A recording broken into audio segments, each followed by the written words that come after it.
spots, slamming doors, and moving objects are just some of the claims made by thousands of people each year, claims which are typically dismissed by local authorities and hardline skeptics as a hoax or the product of an overactive imagination. But these widespread claims of paranormal activity have been shared by not only the general population, but by some of the most prominent, trusted, and well-respected figures in our history. With over $500 million spent each year on paranormal-based horror films, it's difficult to dispute the effect this once forbidden subject has had on an increasingly curious population. In today's world, however, the public image of paranormal activity is usually tainted by the often unrealistic approach of the film and television industries. My views on watching a lot of the movies, we know in Hollywood they have to do their hype. We do know that. But there's many movies that I've watched over the years and sat back and I watch some of the things they talk about, some of the scenarios they recreate. And I can look at that and just sit back and go, they did their homework and they did check into some of these things. I mean, is there always going to be Hollywood hype? Yeah. Do I understand why? Yeah. People love to be scared.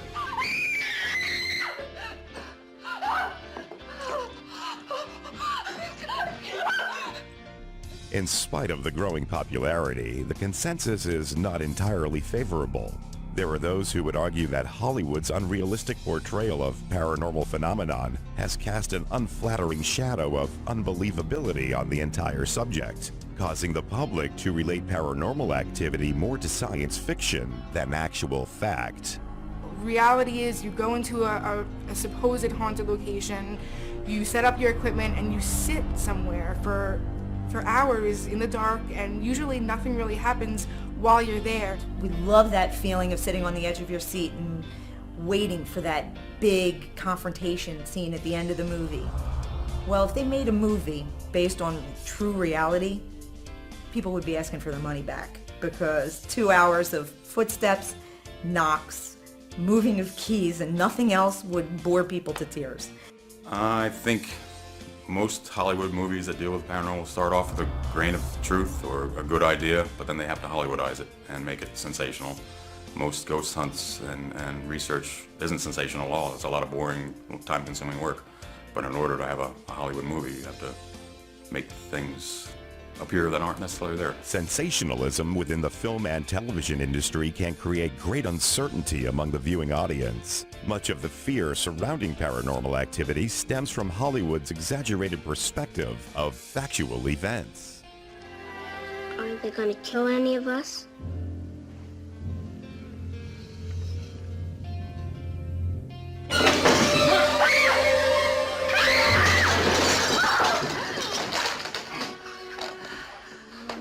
Don't ask it when. I don't want to know. I think it really creates a lot of fear. I mean, I admit I was very scared of ghosts for many, many years, until once I experienced it and I started reading on it, and I realized there really wasn't a lot to fear. If you learned more about it, you'd be a lot safer. And I think that the movie industry wants people to be scared of these things, instead of looking for help and wanting to be able to coexist peacefully. Like they said, to sell a movie, they have to bring the fear up. But I think it just makes our job harder to discourage the fear. Regardless of the Hollywood and media viewpoints, paranormal activity is a very common and respected subject throughout our history. Although not widely popularized, there are many prominent historical figures who, by their own admission, not only experienced paranormal activity, but actually sought out encounters with the spirit world. But where did it all begin? How long has the world been experiencing this unusual phenomenon? And what sources are there to shed light on the history and creation of these perplexing claims? It's possible a significant piece of the puzzle might just be found here. Unearthed during an archaeological expedition in the summer of 1839, these historic tablets portray a tale that is not only the earliest paranormal reference on record, but also the oldest story ever written. A story known as the Epic of Gilgamesh.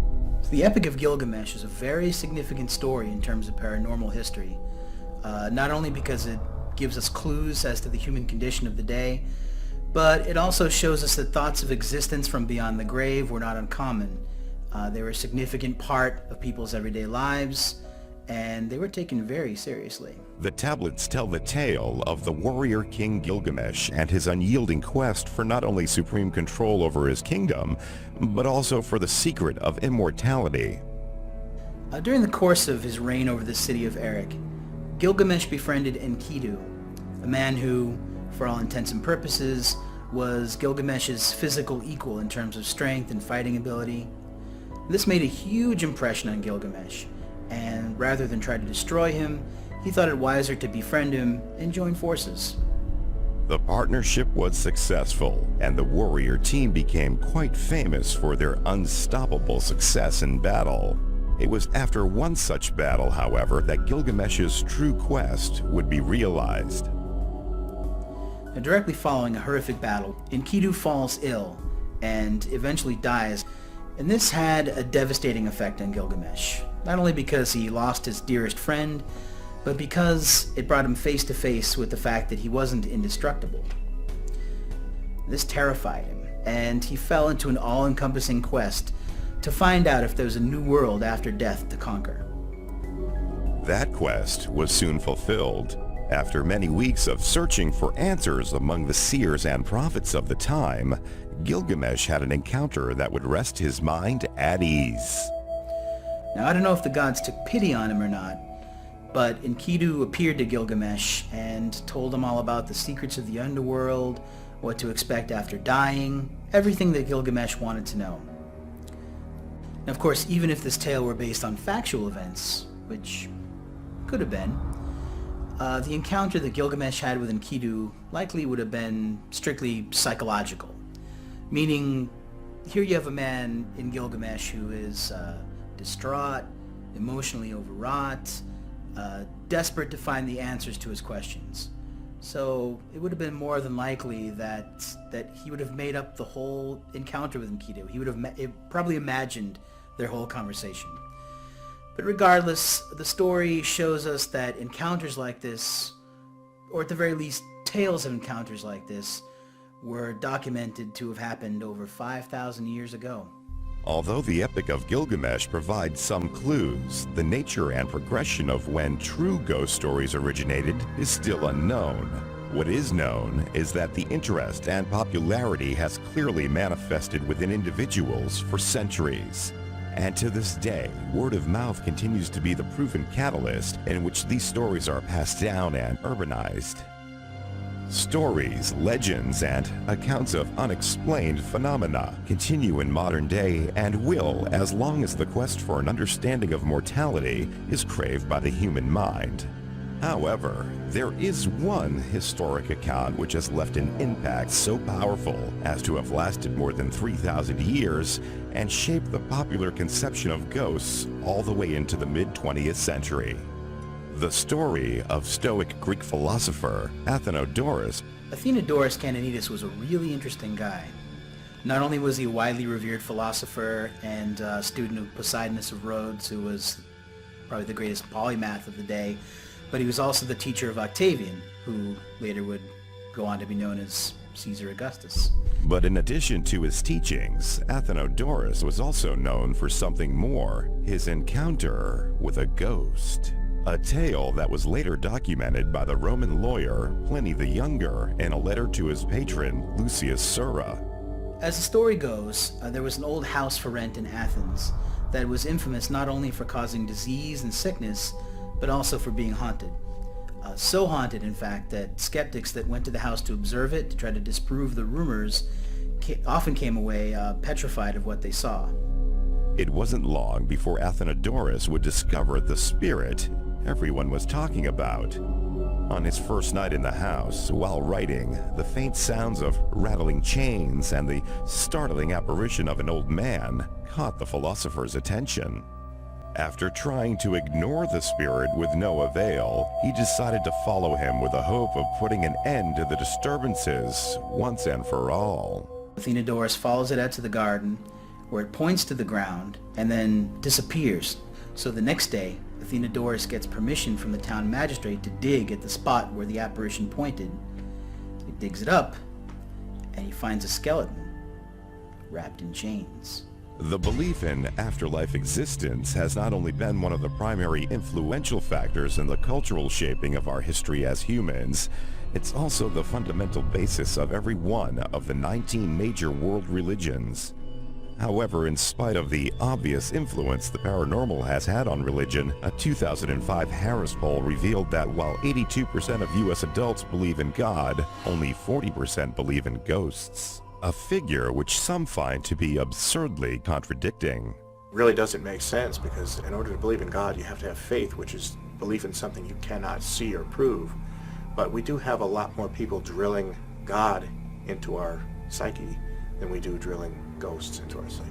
The belief in God in itself assumes a belief in some sort of a spirit or a soul. Most people who believe in God, believe in a heaven, believes that your soul moves on to somewhere after you pass.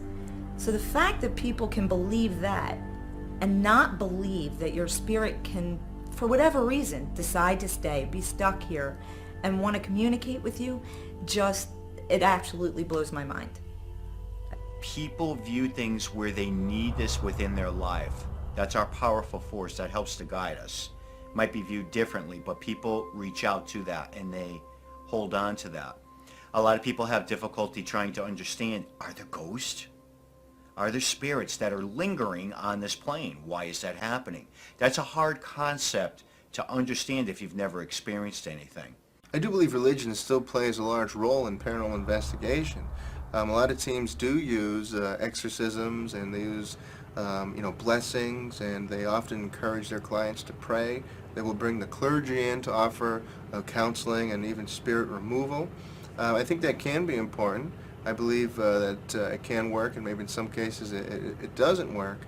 Still, the occurrence of paranormal activity in the religious doctrine is undeniable. Each chapter in many of the religious scriptures clearly detail what can only be described as a paranormal experience.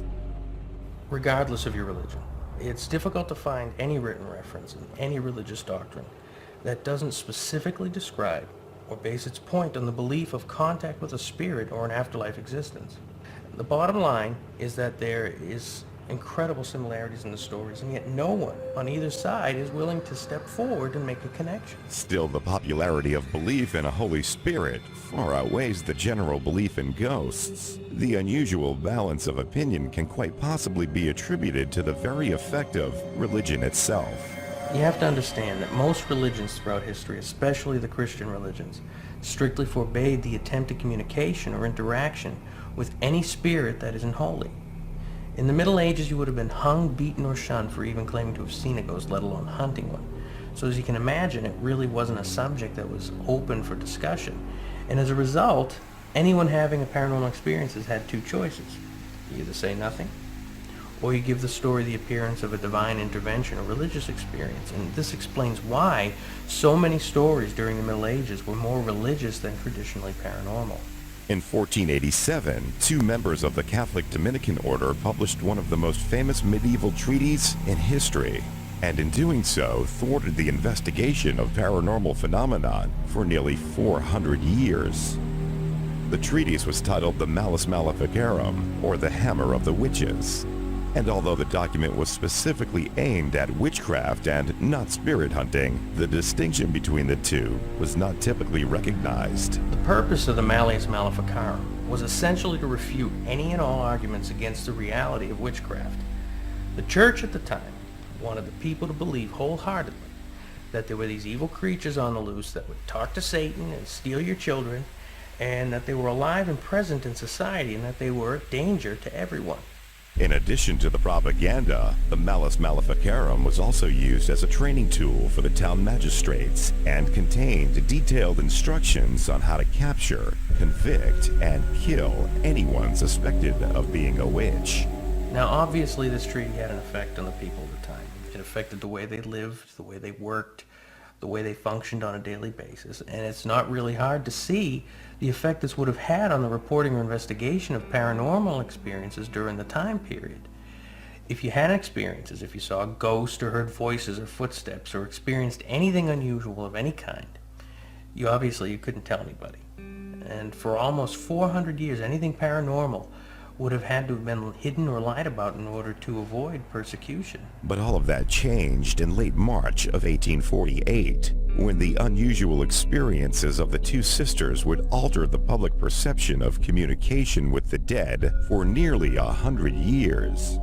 Catherine and Margaret Fox lived here in this small cottage with their parents and sister Lee in Hydesville, a small village east of Rochester, New York.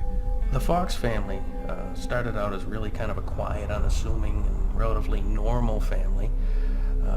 They were originally from Canada, and they moved down to New York State with the hopes of starting a new kind of life for themselves. But unfortunately, the house they moved into had a questionable reputation of being haunted. It was at the end of a long winter and only weeks after moving in when strange manifestations began to occur in the Fox's home. Strange taps and rapping noises began to keep the family awake at night, events which were all too familiar to the cottage's former owner, Michael Weekman.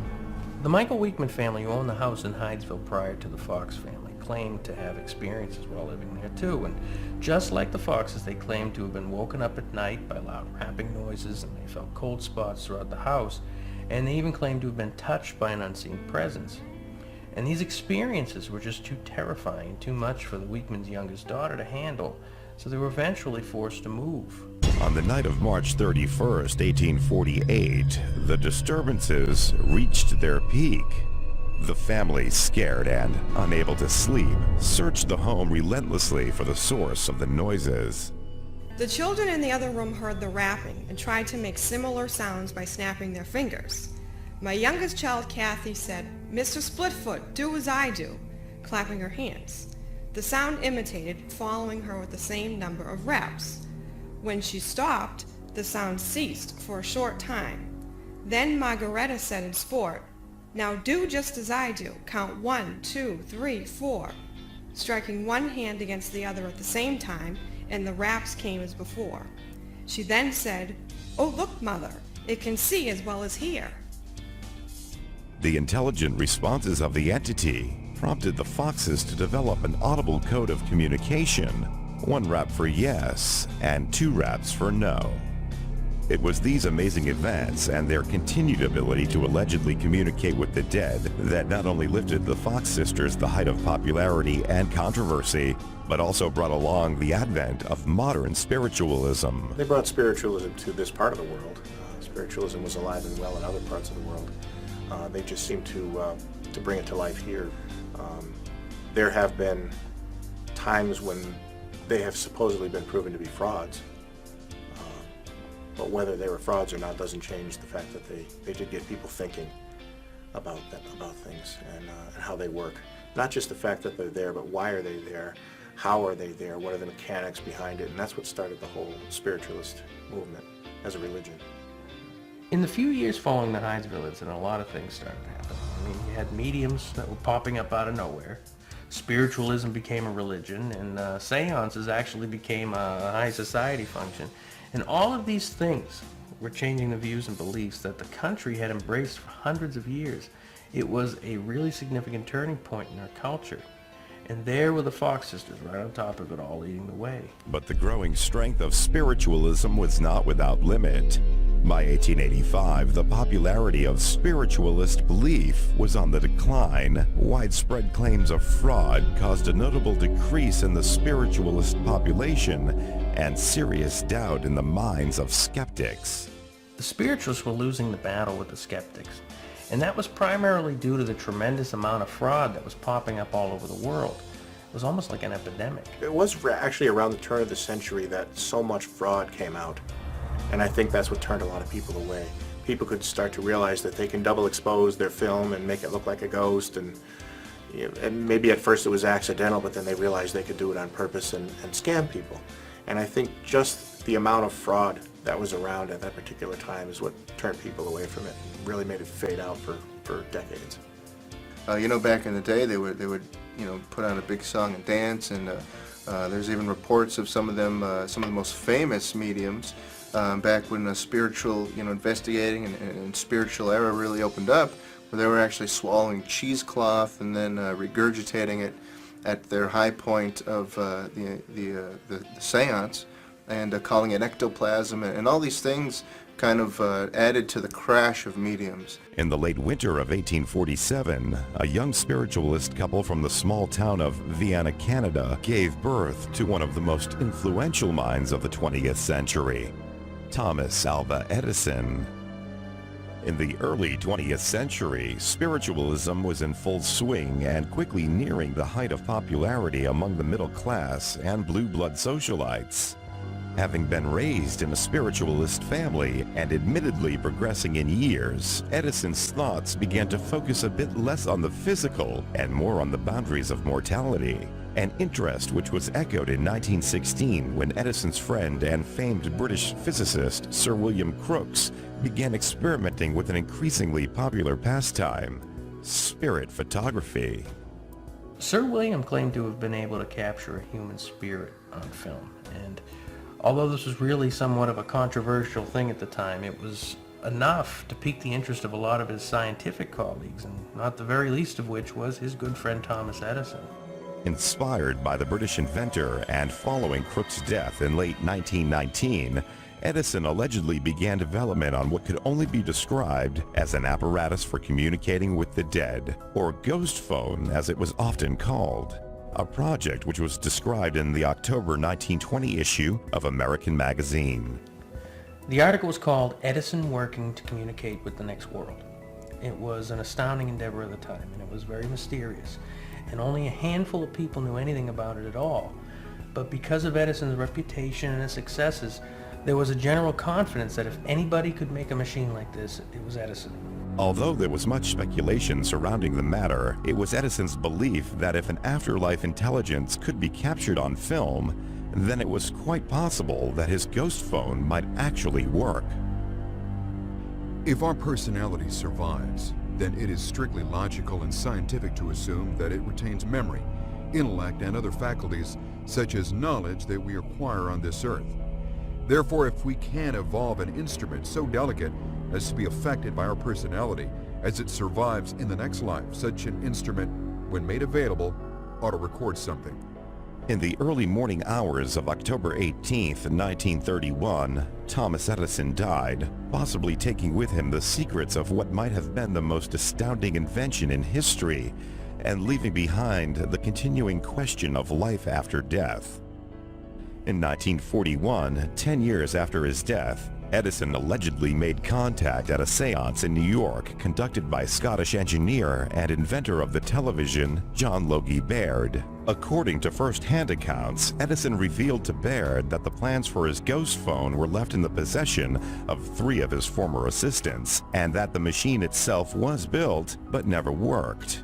Neither the machine nor the plans were ever found, making his ghost phone one of the greatest mysteries of the spiritual and scientific world. Harry Price was not only an engineer and a writer and photographer, he was also probably the most controversial ghost hunter of the 20th century. And when he was 8 years old, he witnessed a stage performance by a magician and potion seller known as the Great Sequoia. And it was this performance that sparked his interest in unexplainable things and really shaped the work he would do later in life. By the age of 15, Price had his first of what would be many encounters with the paranormal when he and a friend decided to investigate the rumors surrounding a local manor house in Shropshire County. After hearing the rumors about this alleged haunted house and being the inquisitive person he was, he just wanted to find out if they were true. So like any curious teenager would do, he and his friend locked themselves in this house overnight to see if anything would happen. And they didn't see anything in particular, but during the night they heard noises coming from the upstairs room and what sounded like footsteps descending the stairs. In an effort to capture the entity on film and prove the haunting, the pair set up a powder flash camera at the base of the staircase and waited for the sounds to reoccur. Well, they waited for about an hour, and the footsteps eventually returned. And he flashed the camera and got the plate developed the next morning. And although the picture showed nothing, but an empty staircase. The investigation was a very significant breakthrough to Price because that was the day that he considered to be his very first actual experience with a ghost. Although he was unable to capture evidence of a haunting scientifically, the experience alone fueled his interest to continue his research and develop better and more efficient scientific methods of collecting and documenting evidence. Harry was always looking for new experiences and different research subjects, and he was always experimenting with different paranormal phenomena, and the public opinion of what he was doing was usually skeptical at best, but it really didn't matter to him. He was determined to find the truth, even if it meant discrediting a lot of the mediums and witnesses he worked with over the years, which unfortunately was just about everybody. In the summer of 1923, while on a train from London to his home in Pulborough, England, the investigator's luck would change when he met a 22-year-old medium named Dorothy Stella Cranshaw, who openly told Price about the paranormal experiences she had been having. She was experiencing all sorts of strange phenomena, from rapping noises and chills to objects flying around the room, and she told him all these things were driving her crazy. Now to Price, the description she gave of her disturbances didn't really sound like a haunting to him. To him, it appeared as though this girl had some kind of mediumistic abilities and was causing these incidents herself. And this excited him because he finally found what he hoped would be an authentic medium test subject. The experiments conducted with Cranshaw over the next few years yielded a variety of results, which in 1926 were documented in a journal Price had written entitled Scientific Experiences with a New Medium. More than a dozen seances were conducted by Price and Cranshaw in 1923, and in front of witnesses at one sitting alone, Cranshaw produced all kinds of phenomena, including levitating and collapsing a table, moving objects around the room, and Price kept detailed records of these things in his journals, and he made note of not only the ambient effects such as temperature fluctuations, but also that Stella was capable of manipulating the telekinetoscope that he made to test her abilities. For years to come, Price's reputation would have to hold firm to the notion that through his work he would someday be revered as a pioneer of paranormal research. Although a good deal of Price's time was spent exposing and debunking frauds, colleagues and members of the Society for Psychical Research in England tried their best to discredit and tarnish his reputation. The American branch of the society, however, held their own opinions. As you can imagine, a man who made a career out of discounting and debunking the abilities of alleged mediums would without a doubt over time become a very unpopular person in the world of mediums. But Harry Price was never out to win friends or the popular vote. He was looking for the truth so he could study it and test it, and document it. And exposing some of these psychics as frauds really just cleared the playing field and helped make his job a little bit easier in finding authentic abilities to study. In 1928, acting on an invitation from a local newspaper, Price became involved in a case that would sustain the efforts of his life's work for years to come: the Borley Rectory in Essex. Price had a great interest in the Borley Rectory, mainly because it was considered to be one of, if not the most haunted locations in all of England. He eventually leased the house from the owners in order to conduct a round-the-clock investigation, which actually all in all lasted about 4 years. He placed an ad in the newspaper and invited open-minded investigators, mainly students from the local college, to stay in the house and document any phenomena that might occur. To help them, he created a handbook which detailed the proper methods and techniques for conducting and documenting a paranormal investigation.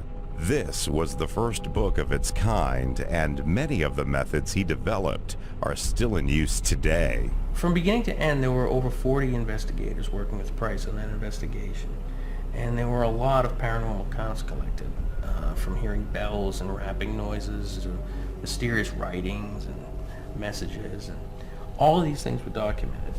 And the methods he used to gather this evidence and run his investigation essentially established a blueprint that paranormal investigators would be able to use for years to come. Despite the controversy surrounding his work, and regardless of what his former colleagues would claim even after his death in 1948, Price left his mark on the paranormal world. Whether they realize it or not, his work is emulated by investigators worldwide every day. and he was probably the biggest influence the field of paranormal investigation ever had. 35 years ago, when we got involved with this work, we had very basic tools. We had our little cassette players and 35mm cameras. But one of our key and essential tools was bringing somebody in that was gifted, psychic, or a medium. Well, the difference between being a psychic and being a medium, psychic ability is the ability to tune into a living person, an object, a place, and to get impressions and images from that. Being a medium is using that same psychic ability to communicate with those who have apparently passed before us. So in other words, you can be a psychic and only a psychic, but in order to be a medium, you do have to be a psychic first. It's like you have to walk before you can run. Psychic or medium, it's difficult to dispute that both possess an inconceivable ability that tends to draw the often unwelcome attention and criticism of skeptical minds. As humans, we find it in our nature to challenge the unknown and criticize the things we often don't understand. Psychic ability is certainly no exception. However, regardless of what true abilities these individuals may possess, the burden of proof is theirs to bear. Go either way. There are a lot of mediums out there who claim to be able to contact the dead and speak with the dead, and a lot of them do it just because of the money-making aspect they can get out of it. But I'm sure within the world that we live in, there has to be someone out there who has some special talents that can pick up and communicate with the dead. Communication with those who have experienced life after death is a fact, and it's as easy to believe in that for me as it is to believe in trees. Unfortunately, I can take you outside and show you the trees. I can't show you the spirits. It's a personal experience. Psychic ability has been the foundation of paranormal research and spirit hunting for hundreds of centuries. It's been both the subject of praise and the primary symptom of humiliation. But in spite of the vast cases of fraud unveiled throughout the turn of the 20th century, or the ever-entangled controversy surrounding the validity of mediums, they are still a widely used resource in modern paranormal investigation, and often bring to the table a varying range of unique abilities. Some possess the ability of clairvoyance or precognition, which is the perception of events that have or might occur. Others possess the power of psychometry, which is the ability to obtain information through touch. Although they differ in their application, both have been considered a valuable asset to the research and validation of evidence. We actually have people in our group who are mediums. There's absolutely nothing wrong with that. People in our group have a lot of different abilities, just from feelings to being able to see spirits. And having all of those different abilities being part of the group gives a whole lot of validation to what we do when we give that information to a client. When you can get somebody who can see a spirit and have somebody else who can just sense it at different times but come up with the same thing, that's very validating when you hand that over. So all these different abilities, mediums or whatever level of sensitivity, is very important when you're doing an investigation.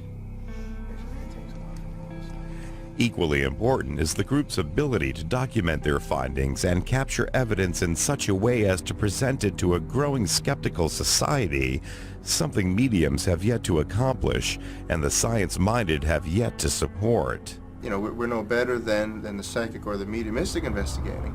We just offer hard evidence to people, evidence that's hard to take for skeptics, evidence that they may think is actually paranormal phenomena, and that's hard to do when you're just dealing with opinion and a theory and no actual science behind it.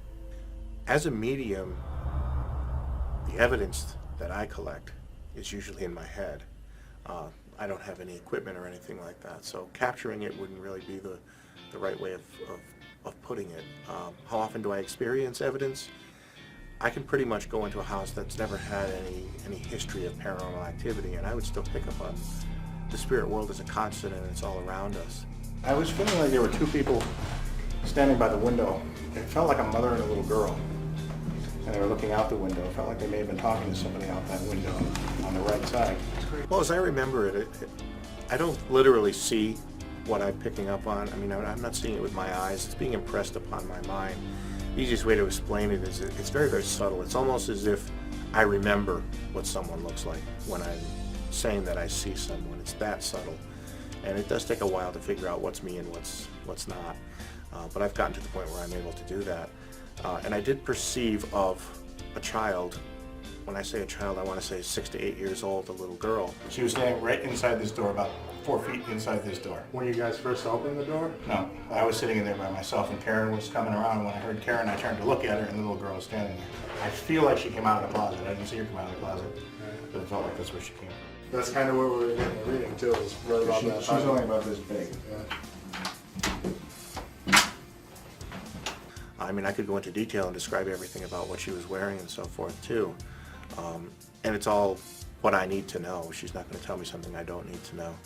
But I did pick up on a small girl with a kitten. I did not get the girl's name, but she did give me the kitten's name as Charlie. And she does seem to hide in the closet of the room that we were in with the kitten. I had a feeling that she wasn't supposed to have the kitten in the house, and that's why she was hiding. When it comes to paranormal investigating, there's really two types of investigating that researchers do. There's scientific investigating and there's psychic or mediumistic investigating. And I don't think one or the other is necessarily better. I just have a problem with mediums and psychics putting forth their opinion as fact. If we're dealing with somebody who says they see a spirit across the room and you're checking, there's temperature drops, they're picking something up on the infrared, and if they can document that scientifically, that proves that what this person is picking up on is something that's accurate. The biggest message with what I do is that I am not gifted or better or different than anyone else, and anyone can do this if they simply just take the time to develop it. The way I explain it to people is that the spirit world is a constant. It's as if it's raining outside all the time. You can't make it rain. You can't stop it from raining. You can't make it rain harder or softer. But it's up to you whether you want to stick your head out the window and get wet. It's going to be there, whether you're there or not. Spirit communication is not limited to those with psychic abilities. Specific devices have been used throughout the years which are said to allow anyone to communicate with the spirit world. One particular form of communication, known as pendulum dowsing, originated in Egypt over 4,000 years ago when it was used as a means of spiritual healing. But over the years, the primary function and general technique has varied, and in the field of modern psychical research, dowsing is used not only to locate spirits, but to communicate with them. Stop it. Are you guys familiar with dowsing? Crystal pendulum dowsing? In a typical dowsing session, the user determines which pendulum motions will indicate a yes or no response, and then holds the pendulum steady while asking specific questions. Are your mom and dad in this house with you? Do you miss your mom and dad? It's believed that the spirits either manipulate the pendulum or the person using it to communicate their answer. Although this type of communication has been subject to many debates throughout the years, the general principle behind it is one that has been applied to a variety of devices. One in particular, the Ouija board. Much like the pendulum, the Ouija board is typically used by those seeking to foretell the future or discover occult knowledge through paranormal or supernatural means. Some believe this mystical tool originated in China over 3,000 years ago. Others claim the device has a primarily Greek history and was first used in the year 540 BC. However, the first undisputed use of these talking boards came about with the birth of the modern spiritualist movement in the late 19th century, when three business partners, E.C. Reich, Elijah Bond, and Charles Kennard formed the Kennard Novelty Company and created an all-new alphanumeric version of the original talking tablets used for centuries. The new design featured the alphabet scribed in arcs across the middle of the board, along with the numbers 1 through 10. The keywords yes and no and goodbye were also added. In place of the original planchette was a four-legged paddle-shaped pointing device, which would allegedly allow the spirits or its users to spell out responses rather than writing them. Kennard called the new device Ouija, after what he claimed was the Egyptian word for good luck, and sold the board as a parlor game. However, the ventures of the Kennard Novelty Company were short-lived. In 1892, in the face of financial ruin, Kennard lost his company to one of his former employees, William Fold. One of Fold's first public relation gimmicks as master of his new company was to reinvent the history of the Ouija board. He said that he himself had invented the board, and the name Ouija was in fact a fusion of the French word oui for yes and the German ja for yes. But it's much more likely that the name came from the Moroccan city of Oujda. Middle Eastern cities were in fact very popular during the late 19th century. During a Ouija session, users sit with their fingers placed lightly on the edge of the planchette or pointing device in the center of the board, and questions are then asked aloud. Okay, now somebody ask a question. Oh, by the way, if you ask a silly question, it won't answer. According to those involved, any willing spirit present at the time spells out their responses by moving the planchette over the appropriate letter. Of course, this phenomenon has yet to be proven scientifically, and many skeptics doubt the board has any spiritual significance at all. The Ouija board is really just a pressed cardboard. It has no connection to the spiritual world. I don't see them as the evil things that some people do, that, oh boy, if you ever touch one, you're going to be haunted for the rest of your life. It's probably a tool just like a pendulum and a crystal ball and so forth that some people can use to help them focus. I don't think there's anything supernatural about it. Many skeptics of the board attribute the movement of the planchette to dishonesty or the unnoticeable reactions of those touching the pointer. But what of the claims of paranormal activity said to manifest during a Ouija board session? We believe it's the act of what you're doing that kind of promotes and works as a catalyst for paranormal activity.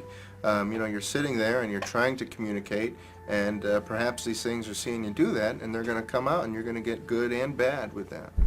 Although it's true the Ouija board has a history considered by most to be nothing more than a novelty, there are still many who to this day regard it as a mystical portal to another world or a spiritual antenna said to facilitate contact with all types of paranormal entities, ranging from friendly souls to ill-intended demons.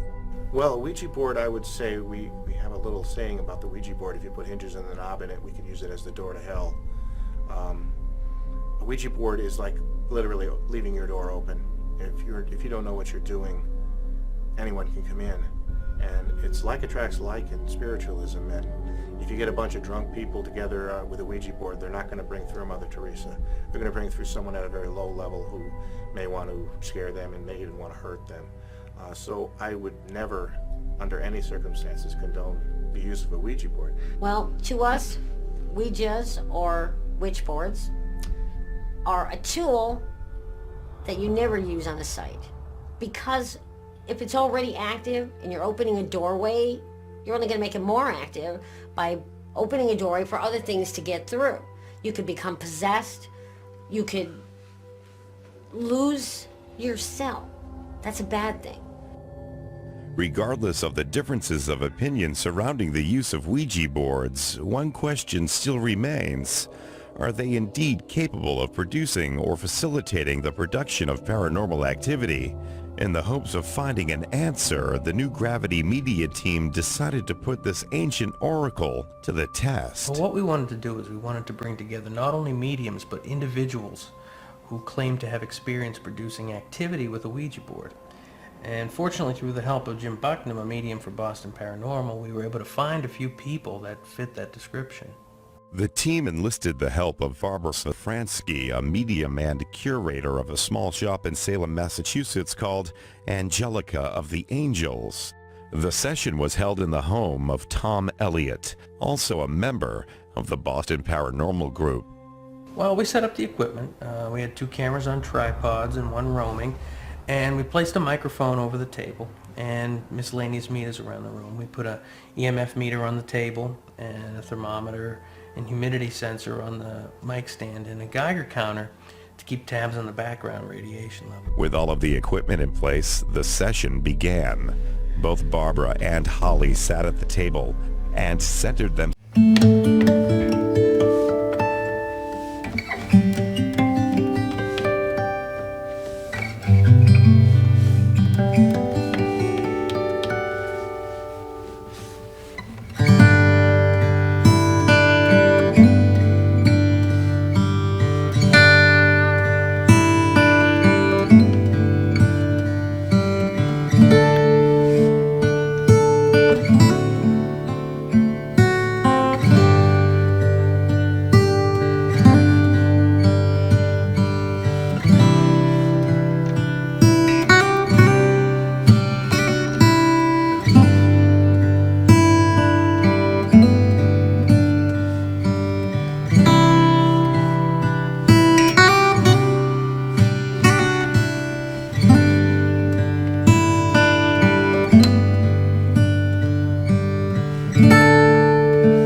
floater. I had the right side near the front door, and Joanne had the left near the kitchen. I was doing a close-up of the Ouija board and the tri-field meter, and that's when I heard a thud behind me, kind of like someone was being slammed into a door or something. I turned around and Jim was up against the door, and by the looks of him, he seemed like he was in some sort of distress. It was kind of dark, so I motioned to Mike. He had the infrared camera, and I pointed to sort of start shooting behind me.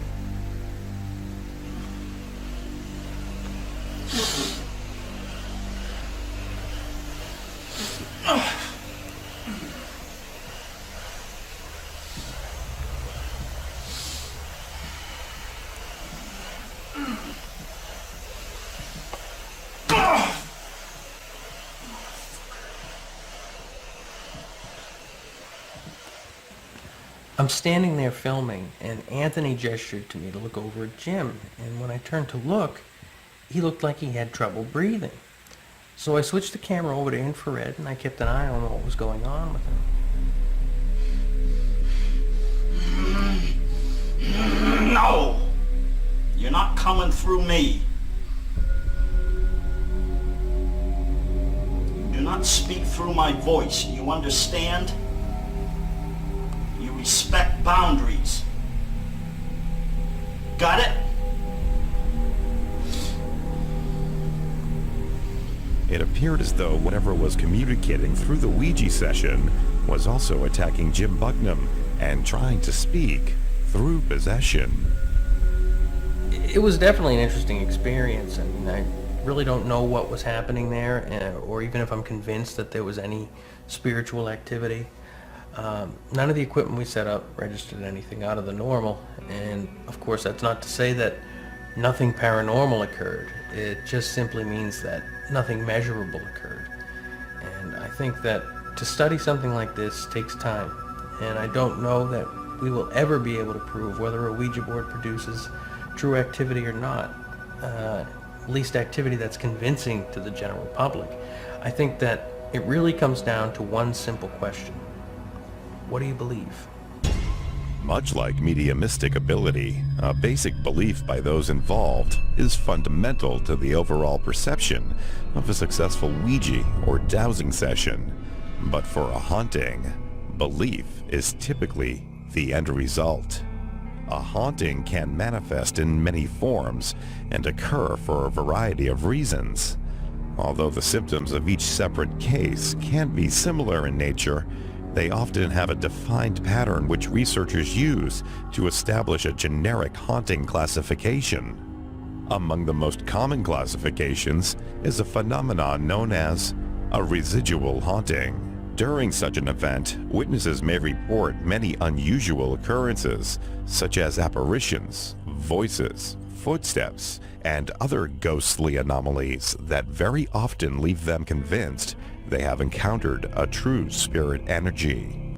But in reality, a residual haunting is not believed to be a haunting at all. Two of the signature traits typically associated with this type of phenomenon is the anomaly's lack of intelligent interaction and the general tendency of the activity to repeat itself over time. One particular example of this can be found here at the Houghton Mansion in North Adams, Massachusetts. Home to not only a Masonic lodge, the mansion is also the haunted headquarters to the Berkshire Paranormal Group, a local investigation team which regularly conducts tours of the mansion as well as independent and joint investigations with other local groups. One particular residual haunt can be found in a specific area of the mansion's basement, where the shadow of a small spirit is said to appear on a regular basis. It's funny because you see light from outside. That we have that one street light, and it shines in and just gives you just enough light in here to maybe make out like the silhouette of this door. And then you'd be standing there, and yes, maybe it's your eyes playing tricks on you, but it's still kind of bizarre that it's about this high and everybody can see the same thing. It comes out, sometimes you have to like just peek out around the corner like this. And you can see it block the light, and then it comes back like this. And then you see these little like light sparkles sometimes, and sometimes a little shadow. And, it comes out like this, and you can see it, and it disappears. And who knows? Sometimes we think maybe it comes out to, so we don't know. There were about 5 of us down in the basement, and we set up our chairs, and my group had infrared cameras that we set up to point down to the doorway, and we just sat there and waited. Did you think you saw something come out around the wooden edge, the edge of the window? How far? Halfway up. Like a shadow? Like the width of a head. It's totally dark. See how dark that is now? I mean, it could be your eyes are tiring too, you know, staring. Yeah. After a while, people started mentioning that it looked as though shadows were starting to move, but when I looked down at the camera monitor, I couldn't see anything out of the ordinary. So it seems as though if you sit in the dark for an extended period of time, your eyes are going to eventually play tricks on you. But you know, I used to go UFO hunting with Betty Hill. Yeah, you'd be staring at a star or a light off in the distance in the woods. And you know how your eyes move, and you suddenly see it start dancing? Yeah. But it's not moving at all, you know? It's your eye movement. Right. It's very hard to control. Many believe a residual haunting to be the result of traumatic or high-energy historical events which are said to imprint themselves on the atmosphere and replay when the environmental conditions are correct. Although these claims have yet to be proven scientifically, there are many investigators throughout the world that base their research on the strength of theories such as these. Another less common haunting classification is a phenomenon known as a poltergeist or noisy ghost. Unlike a residual haunting, poltergeists can show obvious signs of intelligence since they very often interact and center themselves around a particular person or object. The very nature of poltergeist activity is the physical manipulation and often destruction of property. Therefore, it can, at times, pose certain physical dangers, and many investigators recommend that any investigation of this type of activity be handled cautiously. Although some believe poltergeists to be nothing more than telekinetic energy manifested through the victim's own subconscious distress, others believe them to be separate spiritual beings which find pleasure in the torment and harassment of others, or possibly lost souls desperately trying to gain our attention. Despite many years of study, a conclusive determination surrounding poltergeist activity has yet to be made. One of the less common but more popular classifications is what's known as a traditional or intelligent haunting. Unlike a poltergeist, a traditional haunting typically centers around a specific location and can portray a wide range of unsettling activity, which can encompass all of the physical and visual attributes of the other paranormal classifications.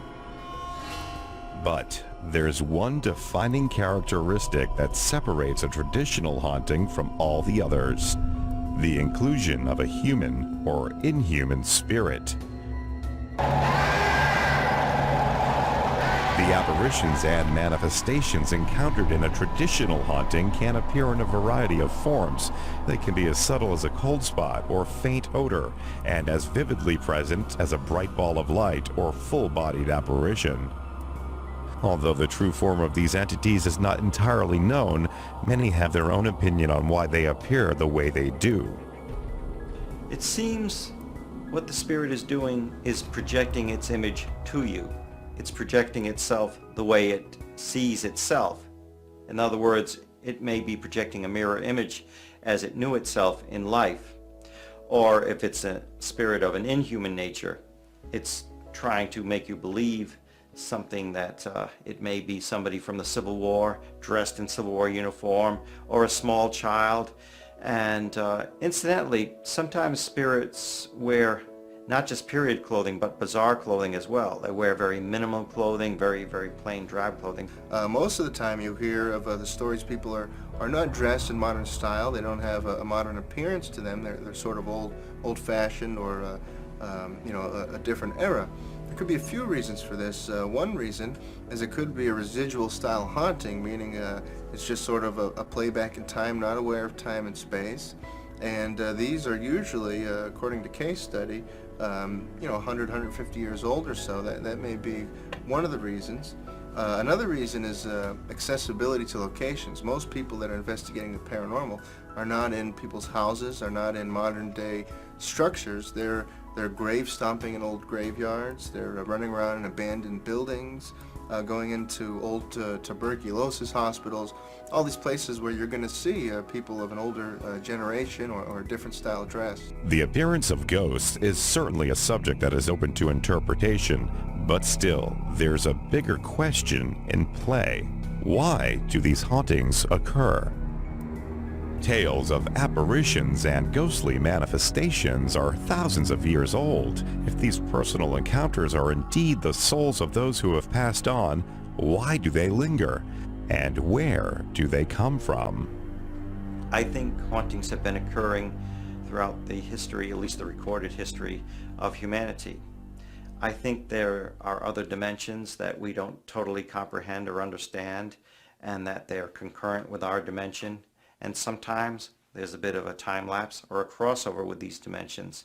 I think that's essentially one of the main reasons that hauntings do occur. A lot of it could be geopathic energy. A lot of it is just shifts in energy. You know, you have a house that might be standing dormant, nobody lives in it. It might go for years unhaunted, then a family moves in, they bring in kids, they might bring in energy, positive or negative, and it's kind of like lighting a torch in the middle of the woods. Sometimes it'll attract energy of the same kind. You may be missing that element of unfinished business or untimely death, or you kind of need some sort of attachment, I believe, for a spirit or ghost to still be lingering there, and maybe we're just missing that. In spite of the calm and quiet nature of some hauntings, entities can at times be far from peaceful. There are many researchers and psychics who believe that demons can play a large role in the spiritual infestation of a haunted location. Those troubled by demons or inhuman entities are very often the cause of their own infestation. It's believed that certain types of spiritual activities, such as seances and spirit communications, can open portals to other dimensions and allow these entities access to our world. They usually opened up the doors somewhere along the line for that spirit to enter their lives. Were they playing with the Ouija board, tarot cards? Were they doing seances, spirit communications? These are all doors. And once those doors are open, spirit can come in. And spirit attracts spirit, whether it's human spirit or something on a negative level. However, many skeptics equate the subject of demons to nothing more than a fairy tale or ancient mythology. But are these beings real? And what is their purpose in their torture and torment of our world? You know, the way I look at it is they are evil. They're conscious entities that are out to create destruction, chaos, and that's really what they're after. When you deal with an inhuman entity, it's usually focused on a specific family member in a specific home, and they're trying to break down their willpower. They're trying to break them down, and they're trying to make them miserable so that they can infest them. They are at war with certain positive forces, and personally I believe because we're God's creation, they are very envious of us because we've been given the gift of life and free choice. And that's why negative demonic hauntings occur, because it's a war against us and against God, our Creator. The symptoms associated with a demonic haunting can range from small, insignificant manifestations to significantly more pronounced and dangerous activity, such as human possession. Well, when you deal with lower level demons, you're basically dealing with something where they'll do little mischievous things and they'll flutter about, and I call it the flutters. And they're just like nonsense type things. You know, just enough just to annoy you to let you know that they're around. The difficulty in researching this type of activity, aside from its obvious inherent dangers, is primarily due to the entity's ability to appear in any form they choose. A lot of times it can disguise itself as your grandmother, your grandfather, a deceased loved one, a child. It's very confusing and it will deceive you. Very seldomly will I ever come to a quick decision that we're dealing with human spirit or we're dealing with something on a negative level. Sometimes it could take several trips to a location or dealing with a person continuously to be able to solve that puzzle and see what the next step is going to be to being able to help that person out. Whether the haunting is traditional, Poltergeist, or demonic, it's very often an unwelcome and frightening addition to most homes. For this reason, researchers will often work with their clients to help find solutions and take steps to clear their homes of any unwanted or negative entities. We give them different ways, different things they can do in their house. One big thing is to keeping up a positive energy will help immensely. Sometimes they can have priests come in and bless their home. That will never hurt. If the energy, the house isn't like free-flowing, there's a lot of furniture, and the energy is stifled in some areas, the more openness you have, the more it can flow. And we'll give them tips like that and things they can read, and we will always stay in touch with them. If they think things are fine and it comes up again 3 months later, they can get right back to us again. And we'll go back and look for another way to help. Every case is unique, basically, on their needs. One particular method of clearing unwanted entities is what's known as an exorcism. Jim Bucknam, a medium and investigator for the Boston Paranormal Investigators Group, does just such a clearing. What I usually do is, first the client will do a walkthrough with me through the house and show me the places that they think that they've seen the entity, and they'll describe stories to me about some of their experiences. So what I'm going to do is just walk all over the place. Yeah, well, I'll go outside, I'll go upstairs, downstairs. My daughter moved. She's in a lockup right now because she's become extremely mentally unstable. I just sort of kind of closed her door. Okay. It's a disaster area in her bedroom. It's very I need to look in her bedroom. I won't disturb you. I'm just letting you know about this. No, I don't really. I'm not You're welcome to any. concerned about that. I'm more concerned with the energy and seeing what's what. To do that, I need to have the whole house. Go for it. And then I go through myself, and I usually carry a legal pad with me, and anything that comes to me, any perceptions that I have, anything that I see, I write it down. It's sort of like it's like detective work. I want to know what's happening, why is this haunting taking place, what's the cause of it, what kind of entities are involved, how are the people being affected, and I go through that whole process. And usually when I go through a house, I may fill out 3 or 4 pages of notes, and that's just for myself, so that in the end, when I perform an exorcism, I know what it is that I'm dealing with. Once the history and primary areas of the activity have been established, an exorcism is performed, typically in the most infected area of the home. Jesus, Jesus, Jesus. Odin, Odin, Odin. Freya, Freya, Freya. Thor, Thor, Thor. Amun-Ra, Amun-Ra, Amun-Ra. The great white buffalo, the great white buffalo, the great white buffalo. I'm calling upon Jesus, all 7 of the archangels, and various other mansions of light or mansions of God. I am asking them to come to that particular location where I am at. While I'm doing that, the energy, I'm tapping into the energy that they represent. And that energy is coming into me. And in many ways, I'm sort of like a magnifying glass or a key. On this residence, take any dark force entities therein and send them to whence they came and bind them there never to return. Dissipate any negative thought forms from within this residence to the universal substance. As I'm saying what I would like for them to do at that place, taking whatever entities that are there and sending them to whence they came and bind them there never to return, taking any object within the person's home and neutralizing it, getting rid of any negative energy that's in the house, closing any portals or doorways to other dimensions where these entities are coming through.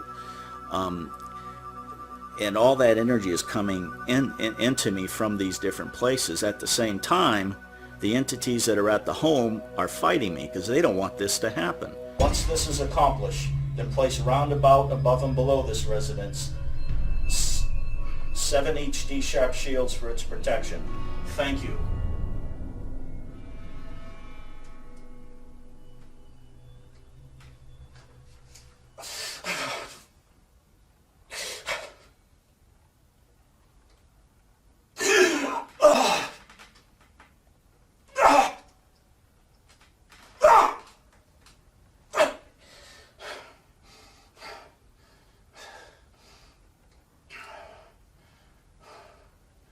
It used to be when I first started doing this, I'd get stuff thrown at me, I'd get tripped, physical stuff.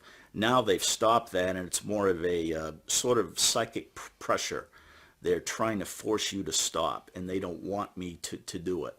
I may get pains in my stomach or various other pains throughout my body as they're trying to force me to quit. But that's when I just got to sort of buckle in, and I continue to say the prayer that I'm saying. And when I'm finished, I say thank you. And all this energy that's been built up in me from these beings that I've called upon is suddenly released. And it puts what I've asked to be done into motion. All these entities are literally taken to the place that they have earned, that they have justly earned. It begins. Many psychics who have seen it says it sort of looks like a white tornado going through the place as it sort of sucks everything up. And it's done. It works every single time, guaranteed. And the place is clean again. Little by little, more and more, it'll start getting better and better. Most people who have experienced it say, wow, there's a big difference in how the place feels. The energy's better. People sleep better at night. The entities are gone, and they don't come back.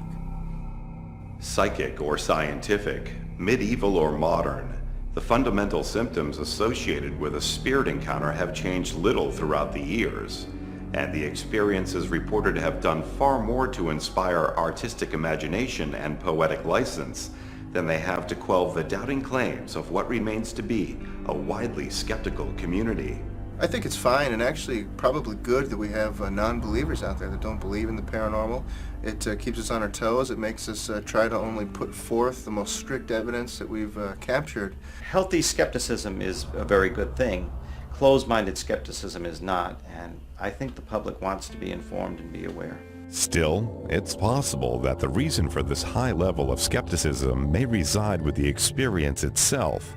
Although volumes of purported evidence are captured by thousands of investigators each year, the most significant and convincing evidence remains to be largely personal.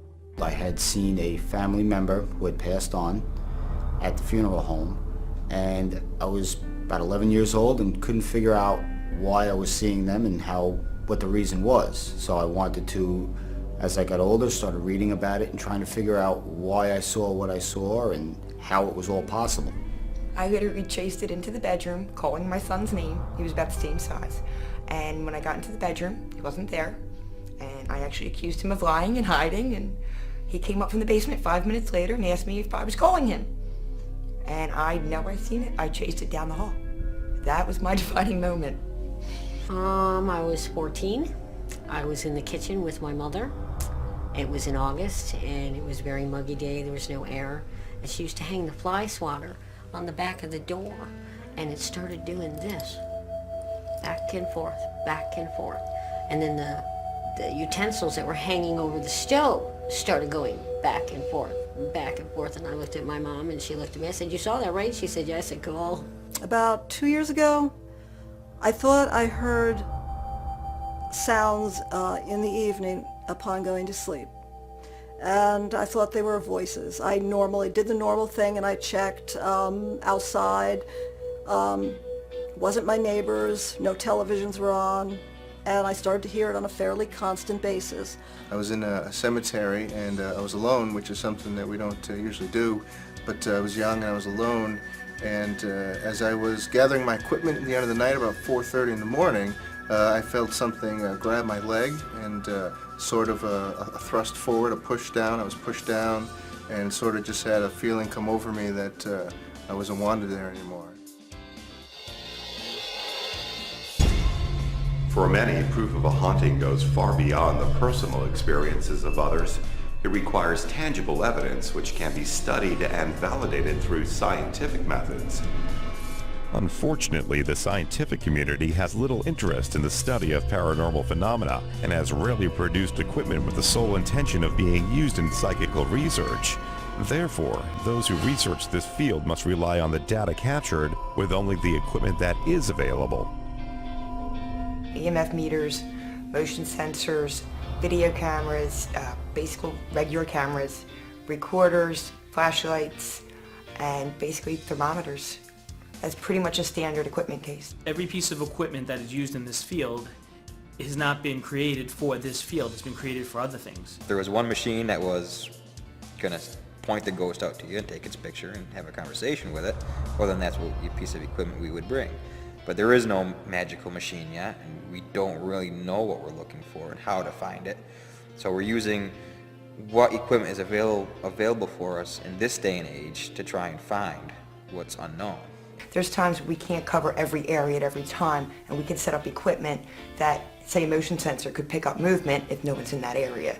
So it just gives us a broader range and more things we can look at later.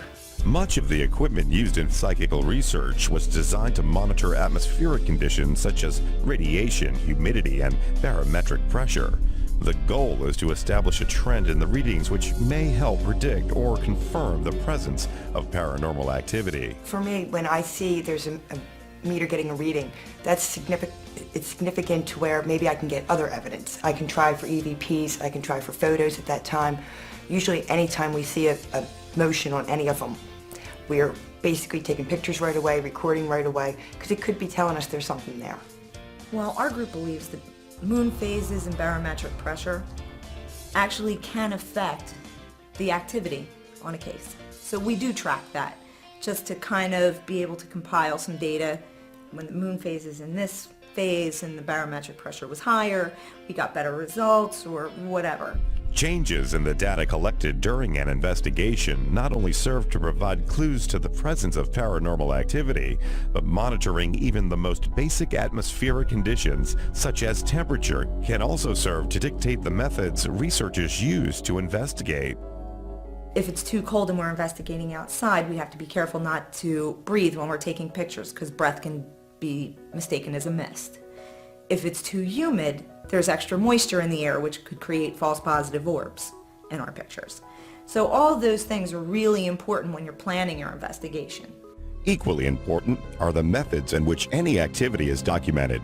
Although devices such as the Geiger counter or EMF detector may provide claims to the presence of an entity, they will, however, do very little to capture tangible evidence of such an event. For this reason, researchers must rely on a more traditional method of documentation: photography. Are these photos proof of an afterlife existence? Or are they merely the product of dirty developing solution and an overactive imagination? The answer may never be known, but what is known is that photos like these have been captured by investigators for over 100 years. They have been the subject of countless debates and in some cases controversy. But are they real? Although photographs of full-bodied apparitions are still relatively rare, the capture of what some believe to be actual photographic evidence of the paranormal has increased over the years with advances in photo technology. Though film cameras are still used and at times preferred by some researchers, the digital age has taken the field by storm. Digital cameras, I think almost every paranormal investigator I know has one, and mainly that's because they're extremely easy to use. When you're on an investigation, you're taking pictures, you're able to see right away if you're picking something up. Well, for me, I've used both, and the digital camera is actually easier. You can get more pictures. You don't have the high cost of film developing.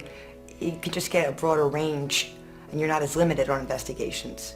Still, in spite of general preference and ease of use, the evidence produced by digital cameras leaves some to question their significance as source for truly convincing evidence. Digital photos are much easier to manipulate than those produced by film, and as a result are often disregarded by skeptics. Regardless of the preference, film or digital, the field of paranormal investigation has yet to produce an undisputed photo of paranormal activity. Look at the drapes in this one. Oh, that's pretty cool. That's awesome. Look at the other one. This anomaly, they said, shows up in just about everybody's pictures. What am I looking at, though? Look at the ring.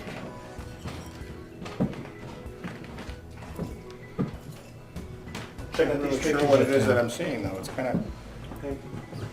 We're getting amazing EMF in there. I heard. I don't know if you'd call it an ability or a sense that I have, but I can look at a photograph or a piece of film and I can say, no, that's not something paranormal. That's just something that just happened.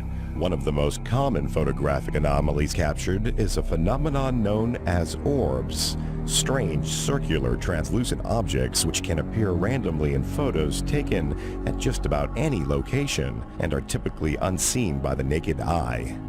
Every day, hundreds of pictures like these are taken all over the world, and not just by investigators, but by people from all walks of life.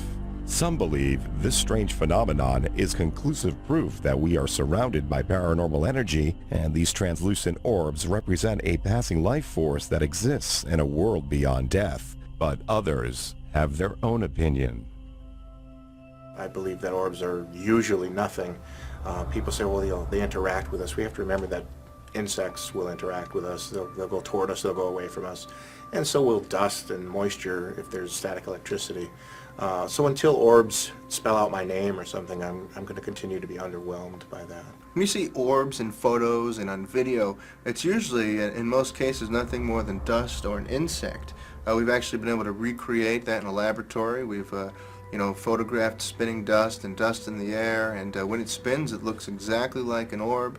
A true energy orb will emit its own light, will have its own pattern. It won't follow the wind or the direction of a breeze. A true orb is always perfectly round, is always somewhat transparent, and is going to show up in a picture.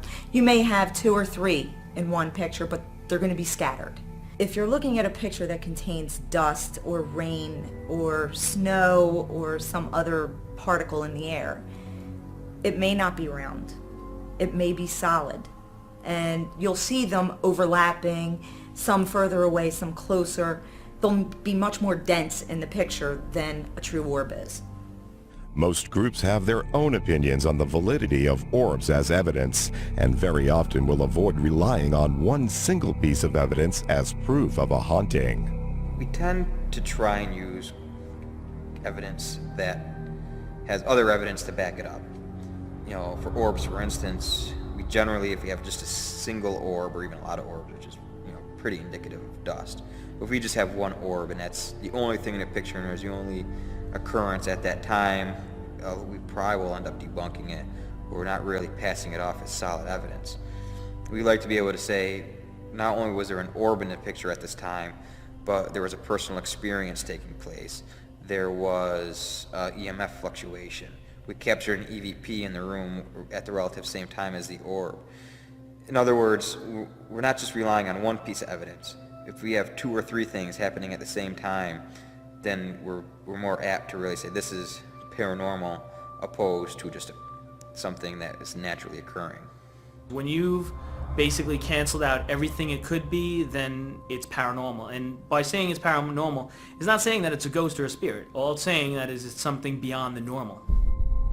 In the world of paranormal investigation, the evidence gathered by researchers is not strictly limited to visual. There is another kind of evidence which, if proven out, may constitute the possibility of actual verbal communication with the other side. The evidence is known as EVP. EVP's electronic voice phenomena is something that has come into the forefront today like I can't believe. And over the years, our theory was that the energy was attracted to the magnetic tapes, the cassette tapes, the videotapes. But then we came along with the digital age. And I was curious to see what was going to happen. Today, now with the digital world, some of the EVPs that are coming forth are phenomenal. Full sentences. We're working on several investigations right now, and I had 3 people that have never gotten EVPs. And they're walking away with EVPs right now that are blowing me out of the water. I have asked an entity to say 2 words, and that entity, whoever, whatever it is, came back and gave me the 2 words. I've asked direct questions, I've gotten direct answers, I've asked linguistic questions, and I've gotten intelligible answers to the linguistic questions. So there are intelligent entities. They are not always on cue. they're erratic. That is the nature of the entity. Are you afraid of us? You want us to go away?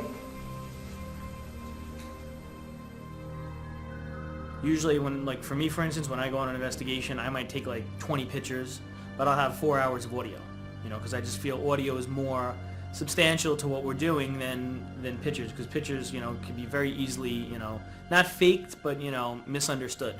EVP is a little bit harder to, you know, explain. The capturing of electronic voice phenomena has become a staple of modern paranormal investigating. In fact, it's hard to find a group today that doesn't incorporate this type of research into their investigation. Many researchers have their own methods and techniques for capturing EVPs, from equipment preferences and specific questions asked to how to handle the recorder. A lot of people, the first time they'll do it, if they're a little nervous about things, they'll just set it in a room and leave it and walk away and maybe go eat dinner or leave the house, go shopping or something. Then they'll come back and just listen. If you listen really close, you can hear it. Or you can hold it in your hand and ask specific questions, maybe even related to the building or the place you're at. I'm trying to get EVPs. I use at least 2 recorders at one time. That way, I know if there's a sound on one and there's not on another, there's a good chance that's an EVP. If you pick up a sound on both recorders, it's generally not going to be an EVP. It's some kind of background noise. I always tell people in our investigations, do everything natural. Don't go in provoking. Don't disturb things. Put your tape recorders down. Have your normal conversations. Talk about what might be happening in that environment, in that haunting. And you'll walk away with some of the most phenomenal EVPs. Can you give us a sign of your presence here?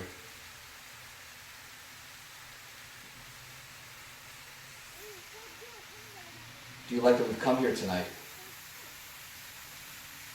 Although techniques for capturing EVPs can vary from investigator to investigator, nearly everyone agrees that there is one specific environmental condition which must be met before any recording can begin: peace and quiet. When I go out and try and capture EVPs, I try and make sure I get the quietest atmosphere as possible. Otherwise, I won't do it. If there's noise, I just don't record. You know, you can have someone in another room down the hallway whispering, and that will completely destroy any audio. Honestly, the best way to do EVPs is nobody in the building, especially nobody on the floor above you, on the same floor as you. That'd be the preferred way to do EVP. Nobody in the room. If necessary, I'll hold your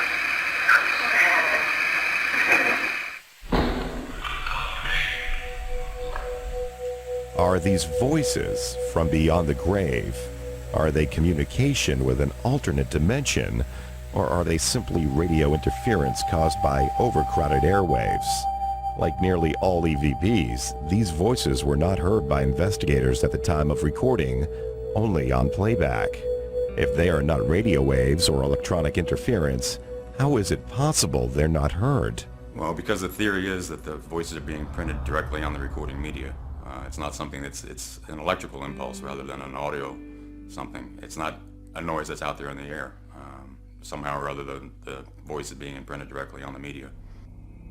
The recording equipment used to capture this phenomenon is fairly common, but does vary in technology, and the specific choice of what to use is often a matter of personal preference. We use a variety of different things. Some people still use magnetic media, regular cassette recorders, but not generally. Pretty much everybody now uses digital recorders of one type or another. I have a wide variety, and everybody seems to like different ones.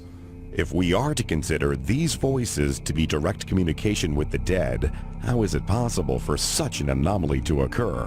What connection is there between our world and an afterlife which lets these beings communicate this way? I think it's the way they're formed is some kind of thought process. My view of things is that thoughts are very real things, and they form very real things. And so somehow or other the voices are being produced by some sort of thought processes. That's why we're still researching it, because we don't really know. Unfortunately, the voices captured by researchers are very often unclear, and exactly what's being said is usually the object of intense speculation. Therefore, investigation teams find it necessary to classify the EVPs collected and grade them according to clarity. Class A EVP is one that's generally heard clearly by pretty much everybody over loudspeakers, over computer loudspeakers or something like that. And there's usually not much dissension as to what's being said. Class B EVP is, you know there's words being said, but it's not always clear. That's where the interpretation comes into effect a little bit. Some people think it says one thing, somebody says it looks like something else. In Class C, you know there's some kind of mumbling or whispering going on, but it's not audible, really. It's sort of more like background noise than anything. When you hear something, you know, on audio, especially if it's like Class B or Class C, it could be almost anything, and it's just very hard to understand. I mean, it's just a sound that's like mushed together, and hearing that sound mushed together, people hear different things. I think EVPs, for the most part, I mean, there are possibilities that you could be picking up on radio transmissions, cell phone transmissions, and so forth, background noise. I've heard a lot of EVPs that, it could be saying one thing, but if you listen to it, it could be saying another thing too. They're not that clear. It's when they become very, very clear and concise that you need to take a look at them and consider them paranormal. I fully believe that they exist and that they're real in many cases. Many skeptics attribute the differences in EVP interpretation to a phenomenon known as pareidolia, a tendency of the human mind to make sense of random noises. However, others believe the EVP responses are far too specific to be random noise or caused by pareidolia. These aren't radio signals, and this is not noise that my mind is creating into being voices. It definitely is not that. It's one thing, because they're too vowel and consonant specific, and noise is not vowel and consonant specific. To find out if the interpretation of these voices are truly tainted by the opinions and experiences of the research teams, the New Gravity media crew decided to conduct a study with 10 volunteers of varying ages and occupations. Essentially what we did was we got a hold of 6 Class A EVP files, some of the best we could find, which were donated from 3 different investigation groups. And we played them for 10 volunteers, all of which who had no prior experience in paranormal investigation and who were not privy to any of the background information on the files. They didn't know where they were recorded or how they were recorded or who recorded them or what it was they were supposed to be listening to. To them they were just audio files, period.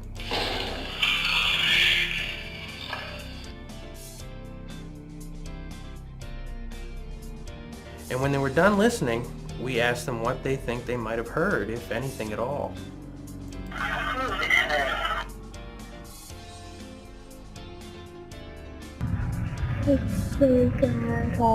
It's Me, Grandpa was recorded in a cemetery during an investigation. It's just a good example of a young child's voice. The investigator wasn't trying for anything specific at the time. He was just at a grave and said, "Does anybody here? Anybody want to say anything?" And a little boy's voice said, "It's me, Grandpa." I thought I could hear a child's voice, a little bit garbled, and I thought it was to the final point was, "Go ahead and talk." All I know is that it sounded like a child could have been saying something. I don't know what. It was totally unidentifiable. A Move Your Head EVP was collected in a Presbyterian church in Trenton, New Jersey. The investigator just sat down in a pew and turned a recorder on to note that. She made notes when she moved, and a voice, very clear woman's voice, says, "Move your head," as though she'd sat in front of somebody in the pew. It was a woman. It sounded like a woman's voice, but I couldn't make out what the woman was saying. Just couldn't. 2 sounded like it might have been an older woman saying, "Feel this hand." Damn you! The Damn You EVP was collected in a private house several years ago. It's just one that stands out as very loud and clear, and you know exactly what it is. When we play it at seminars, we don't introduce it at all. We just say, "Here's this voice," and obviously everybody knows what it is. File 3, I clearly heard someone say, "Damn you," and it was almost too clear, and it didn't seem real. That's not to say that it's not, obviously, but it was just clear as a bell. They were either saying "damn you" or "AMU," which I don't. Maybe Alabama Methodist, something. When the study was over, the results fascinating. 2 of the files were agreed upon unanimously, and the other files, while most agreed there were voices present, had difficulty hearing what exactly was said. Unless it's a really clear EVP where there's no doubt as to what's being said, it's open to interpretation a lot of times. One of the interesting things we noticed with the study was that almost everybody agreed there were voices present. And almost everybody agreed on the gender of the voices, but when it came to determining what was being said, there were only 2 files that absolutely had no question.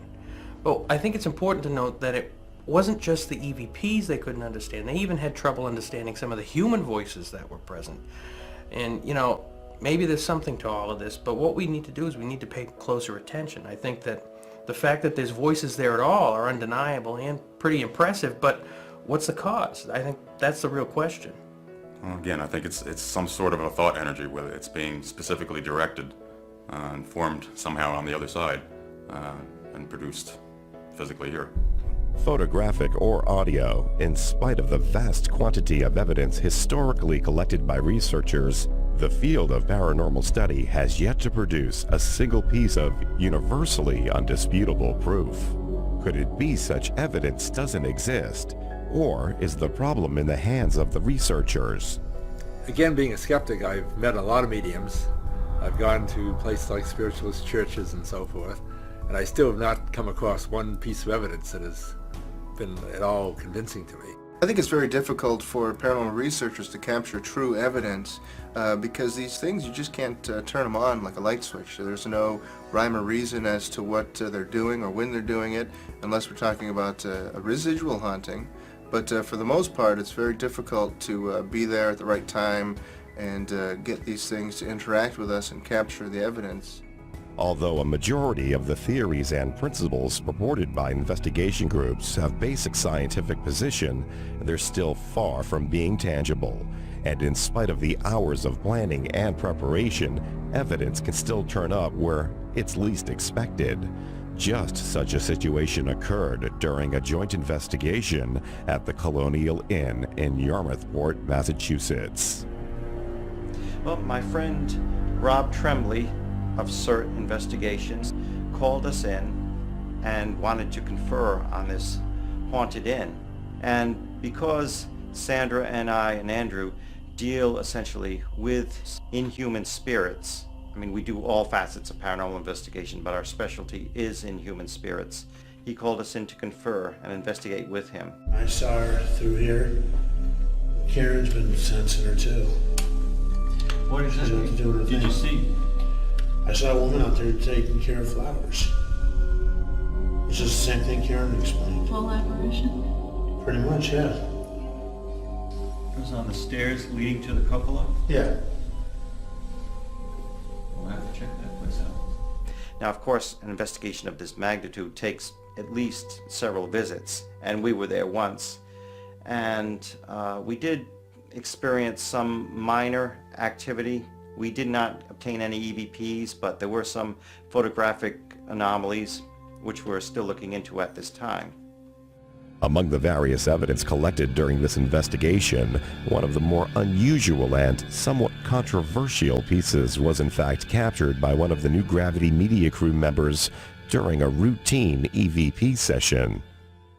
We were in a small dining room area conducting an EVP session. It was basically a question and answer session where we were asking, is there anybody who would like to communicate with us? Is there anyone here that would like to communicate with us?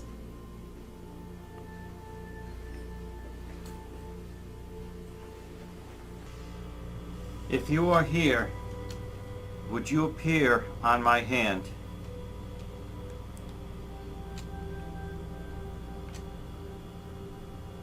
Essentially, while we're doing that, you may not get any results unless you're doing coupling, you're doing more than one form of communication at a time and data at a time too.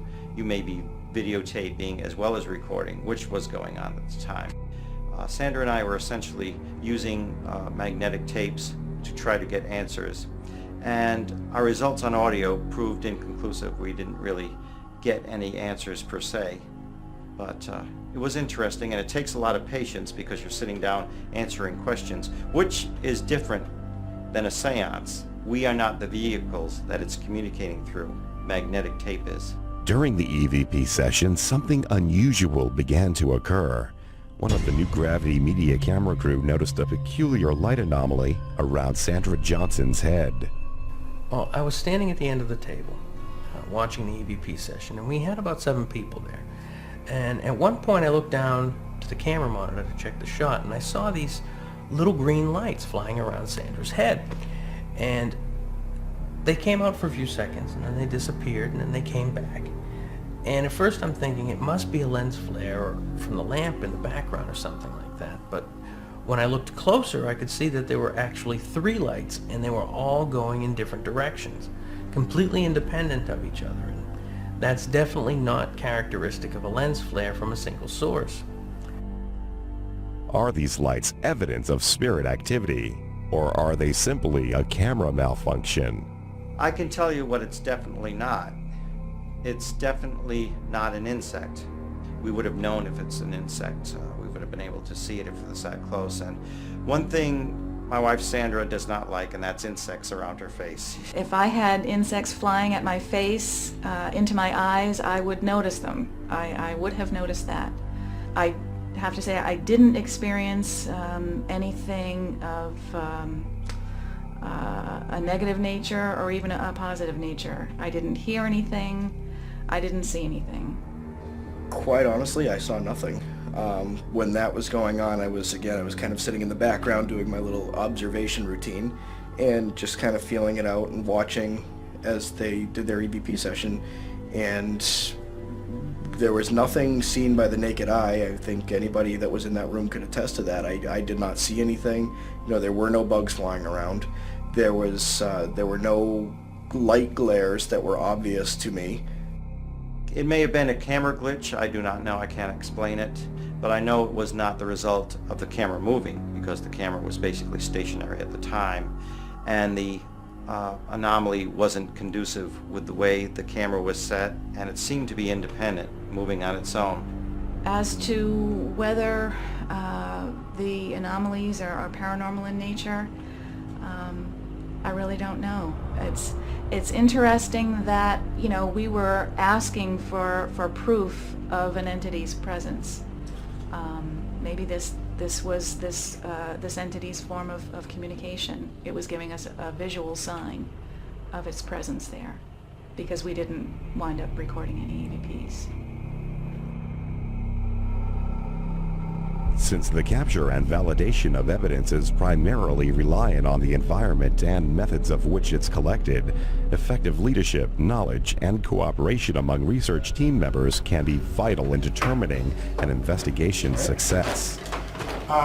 Wait a minute. Come down here for a second. Loop it through the banister and go straight up. Yeah.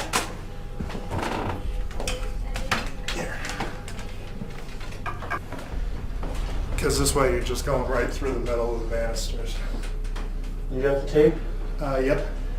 Oh, hold on a second. A significant understanding of the equipment used and an overall plan for a projected outcome is not only essential to a good investigation, it's the sign of a good investigator. I guess we could try it out and see what happens. If it doesn't work out, we can always switch it. Really, I think it just, the biggest thing it takes to be a great investigator, or to be a good investigator, would be honesty. You need to be honest. You need to be able to be honest with the people that you're working with, and you need to be able to be honest with yourself. I think in order for someone to be a good paranormal investigator, they definitely need to be of sound mind, pretty free of psychiatric trauma or physical trauma as well. You need to be able to get about. But most importantly, I think you need to have a good grasp of all your senses, and I think you need to be level-headed, and I think you need to have the ability to just relax, because a lot of times you're going to go in these places and be there for 10, 12 hours at a time and not find anything. And as long as you have a good attitude and you can be there and just have fun with it, you'll never get disappointed. The proper setup and positioning of equipment is undeniably a crucial part of almost any scientific investigation. However, knowing exactly where to place the equipment is usually nothing more than an educated guess. To deal with this contingency, investigators typically rely on the client's personal experiences and the recorded history of activity to guide them. We get there, we interview the homeowner or the family members who are involved to get a feel on what the house is about, you know, what's going on, to sort of have ideas where we should set up our cameras. You know, because like this one here, we got it, it's Right, it's facing taken here. right. Maybe if we can get one like over here and face, you know, the other open area. Well, right now there's a refrigerator in the corner here. A little Okay. refrigerator. That's what we got now. It's looking down the hallway toward the steps. You can put another camera in this, like the camera's here on the refrigerator top. Put a second camera over here facing down the hallway. Yes, the other way. yes, that's what I mean. You got it. Okay, No thanks. problem.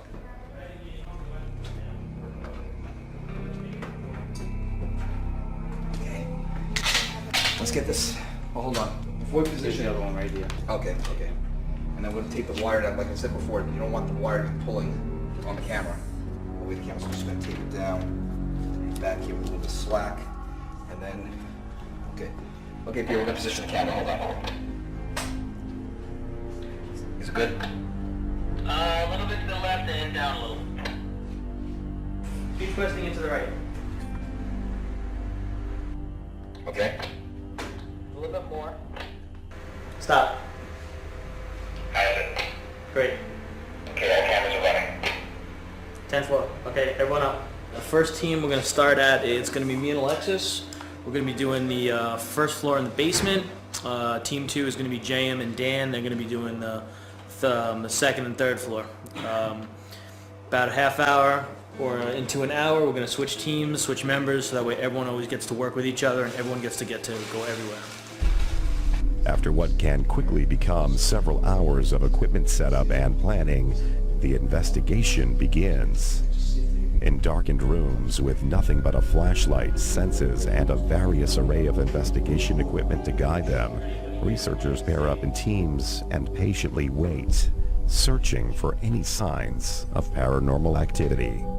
Different investigators work better with certain people. Everybody has their own technique. I personally sometimes like to taunt, you know, and try and get the spirits going. Some people aren't comfortable doing that, so obviously I'm not going to work with somebody like that.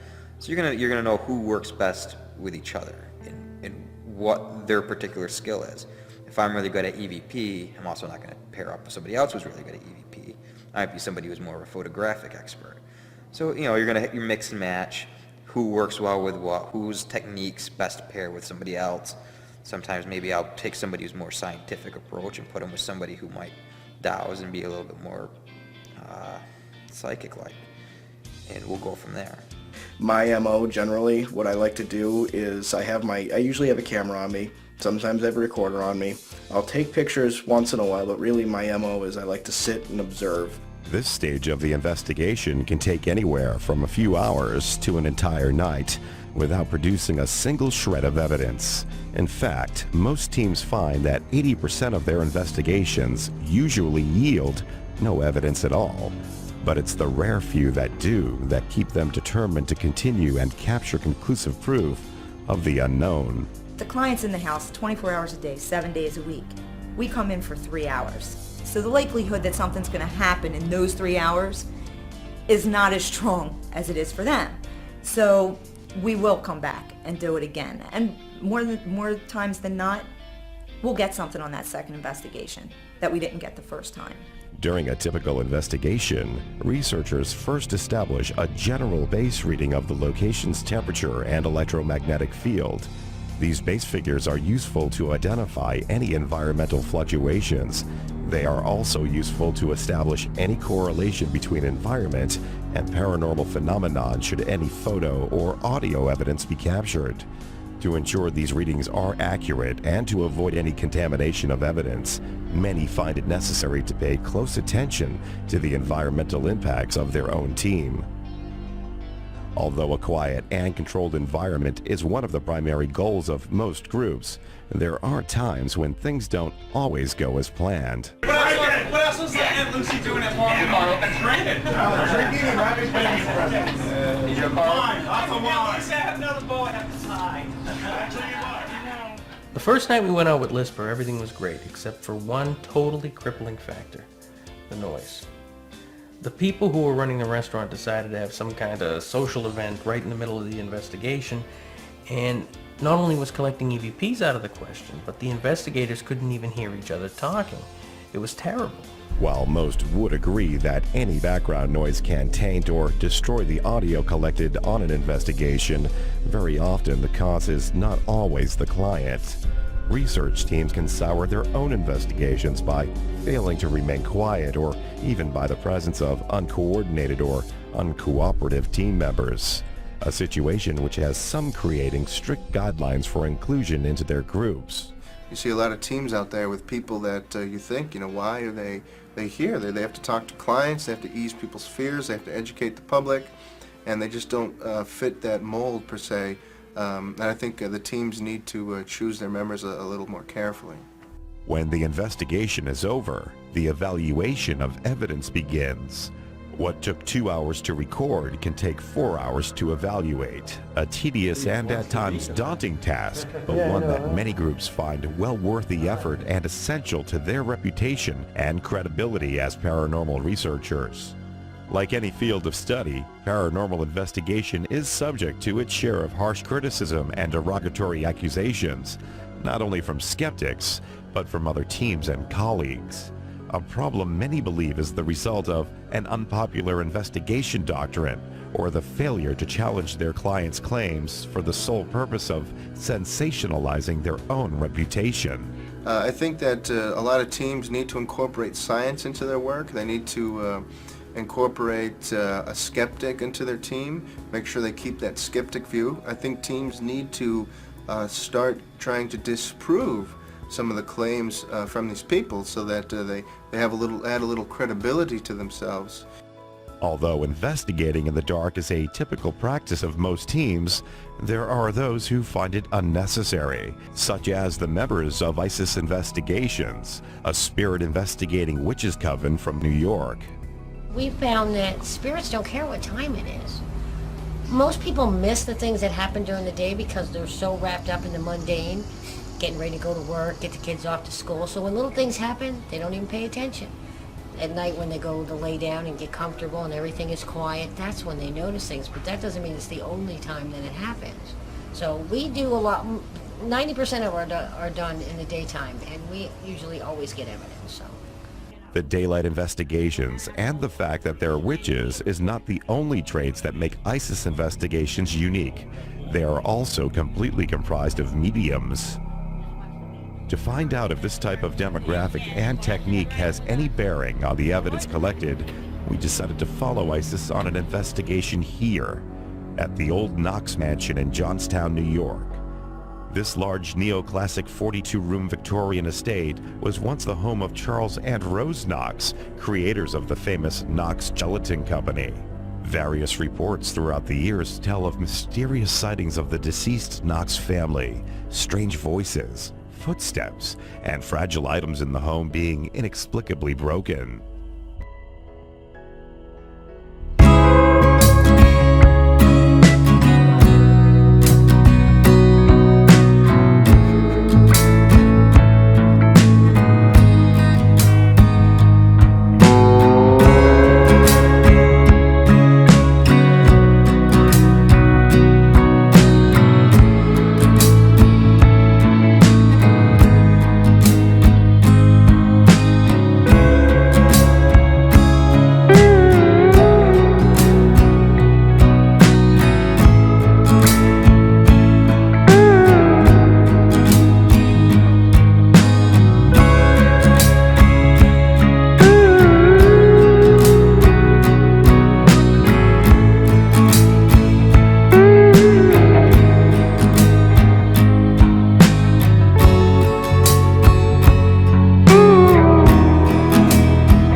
After entering the mansion and unpacking their equipment, the investigation began.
One of the first rooms investigated was the gold room, named for the 18-karat gold scrolling which lines the ceiling.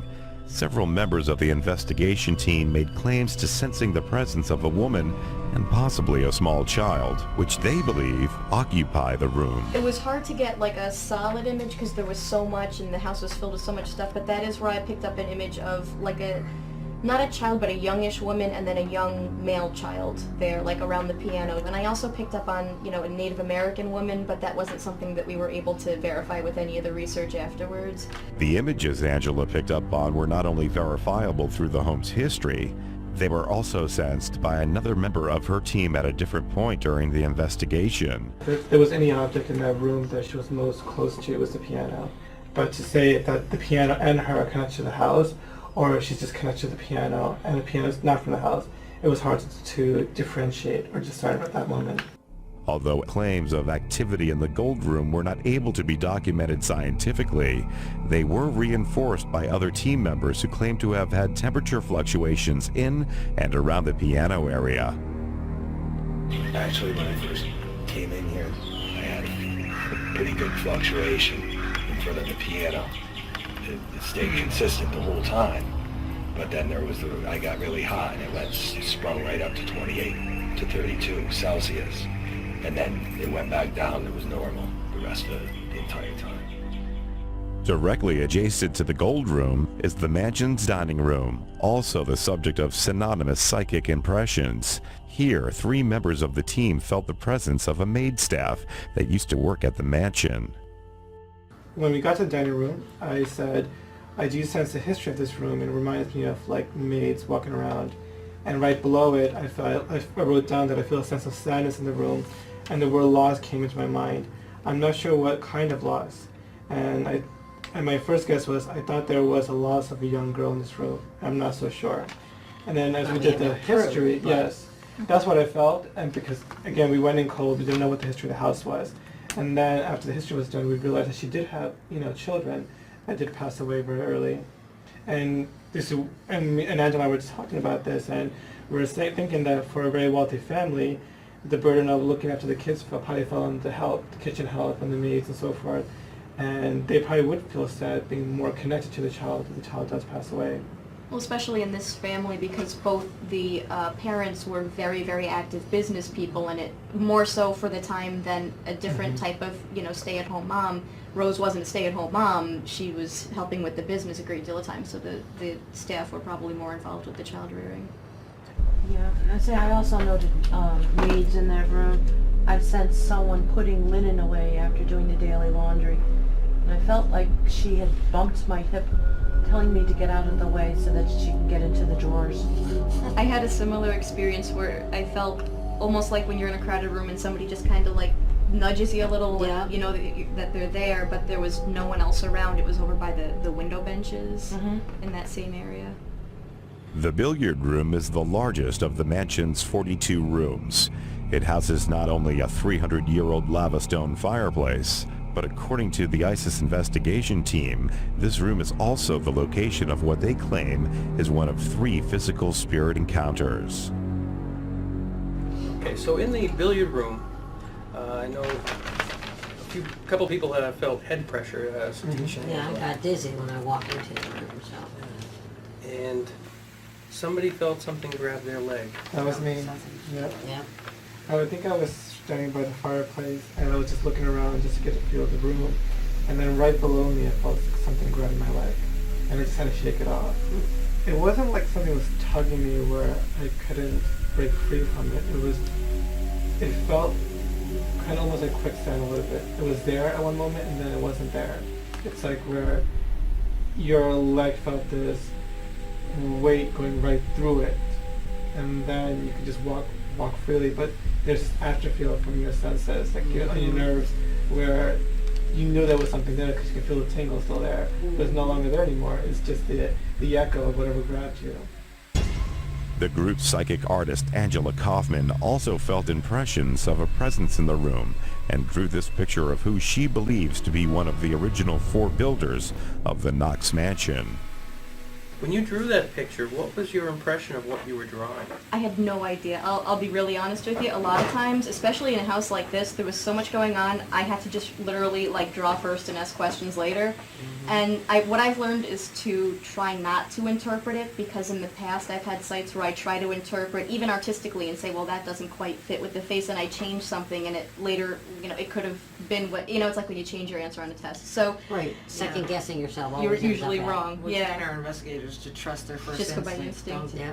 Don't Don't worry about what it second guess what you're means doing. until afterwards, because by the time you get done figuring out what it means, you're going to lose it, and you won't And be able then, to finish. right, it cuts off your intuition. So I just drew the guy with the hat. It was in the billiard room, and that's the only time that I had the EMF detector that you let me borrow.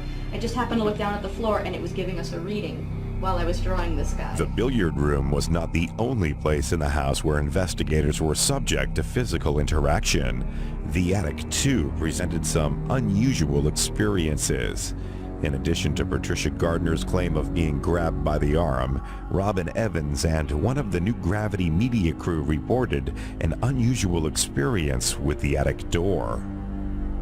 I know, Robin, I remember the experience with the door. Oh, going yes. into I remember looking up and I remember seeing you just smiling with the door against your back. And I'm wondering what was going on. And I turned on the camera a little too late to capture the door moving. But can you describe what happened there?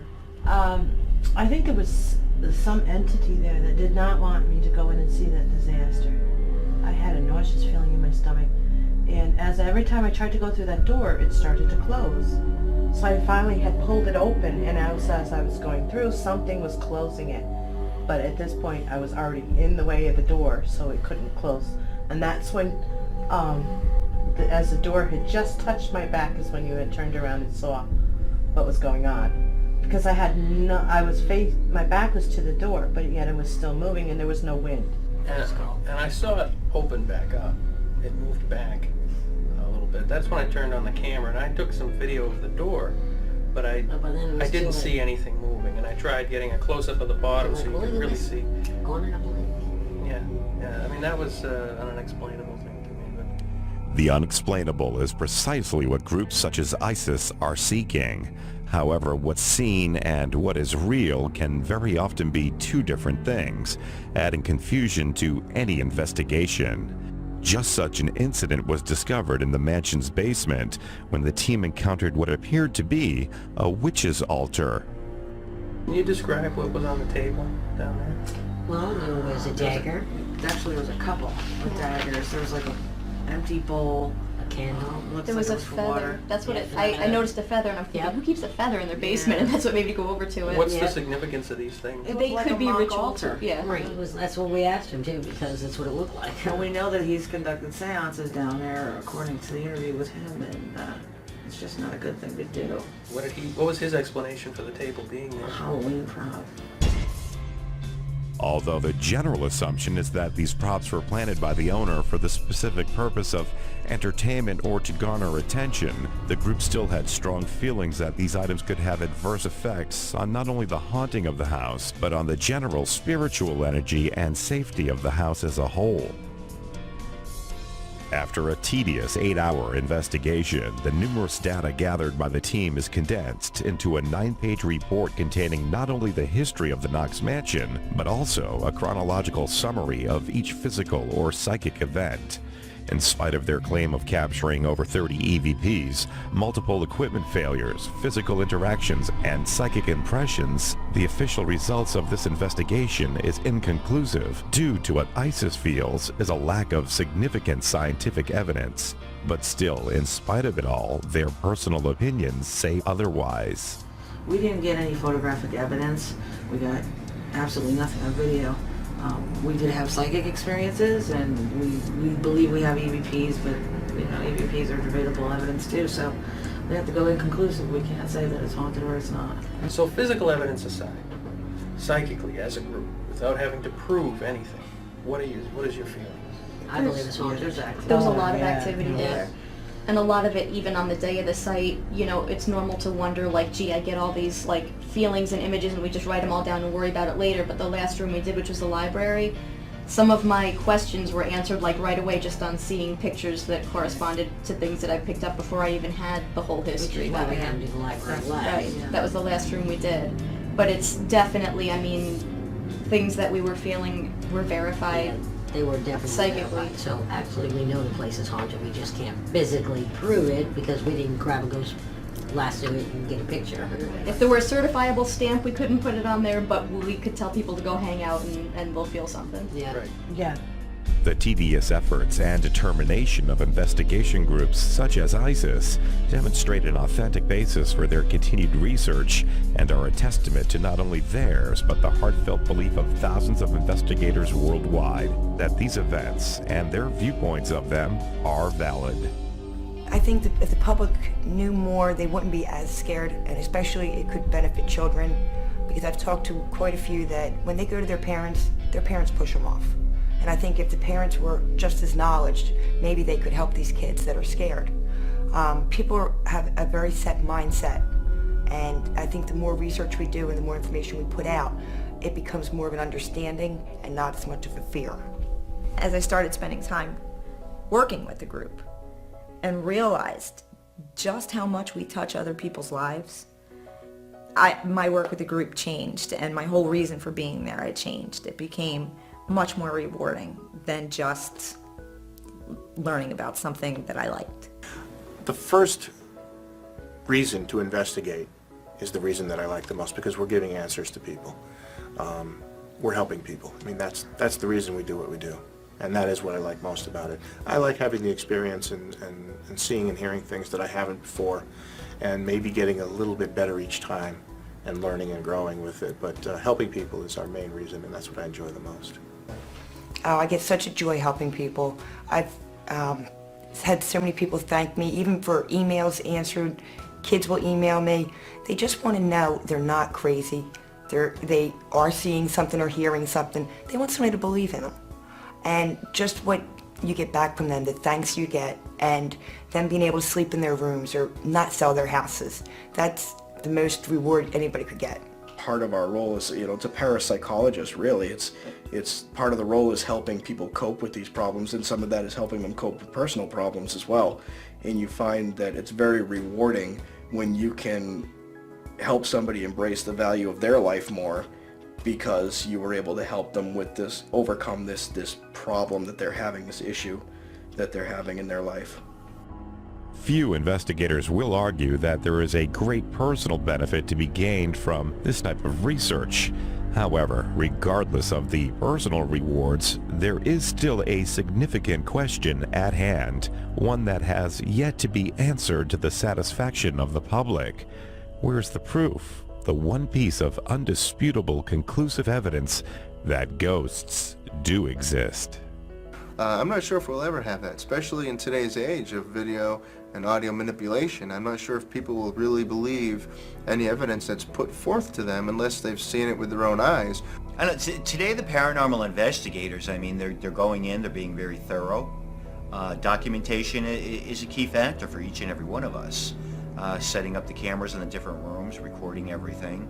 I think that's extremely important. But the one thing that I always try to explain to everybody, just because you can't prove something scientifically does not mean there isn't something happening or they're not going through a haunting. A lot of times you go in and you're just not going to get those things documented. I go through these times where I believe in ghosts wholeheartedly, something will happen to me on a weekend, and all that week I'm like, oh yeah, there's ghosts. And then by the next weekend or a couple weekends after that, I'm like, well, maybe not. And then I'll come back down to the mansion, or we'll do an investigation or something, and it's like, oh yeah, there's ghosts. So it's like I go through these phases. It's tough. If you don't see it every day, then you start to rationalize everything that you witnessed or experienced in your head. And over the week, you can do a lot of rationalizing. And then also, you forget evidence too. You know, you forget that maybe this happened to you. So you're forgetting all about stuff that happened, and then just kind of reiterates every time you go to another place. I've had my own experiences, nothing really major, but I've had my own experiences, and I believe in an afterlife. I have no problem believing that spirits are around us. Actually, in some cases, it's comforting. As I said, I was a total skeptic before, and now I'm not a skeptic at all. I know there's something else out there that's not explainable as yet. Please keep an open mind. Look beyond your own scope. Go outside your box, because you'd be very surprised what you will learn and what you will discover, because knowledge is a very powerful tool. In spite of the countless hours of research, analysis, and investigations conducted by thousands of groups each year, that one piece of undisputable evidence still remains to be found. Will we ever find the answer? Will the world ever know what lies beyond the grave? Those are questions that we may never outlive, but one thing is for certain. In spite of our varying opinions and differing beliefs, we will all eventually know the truth.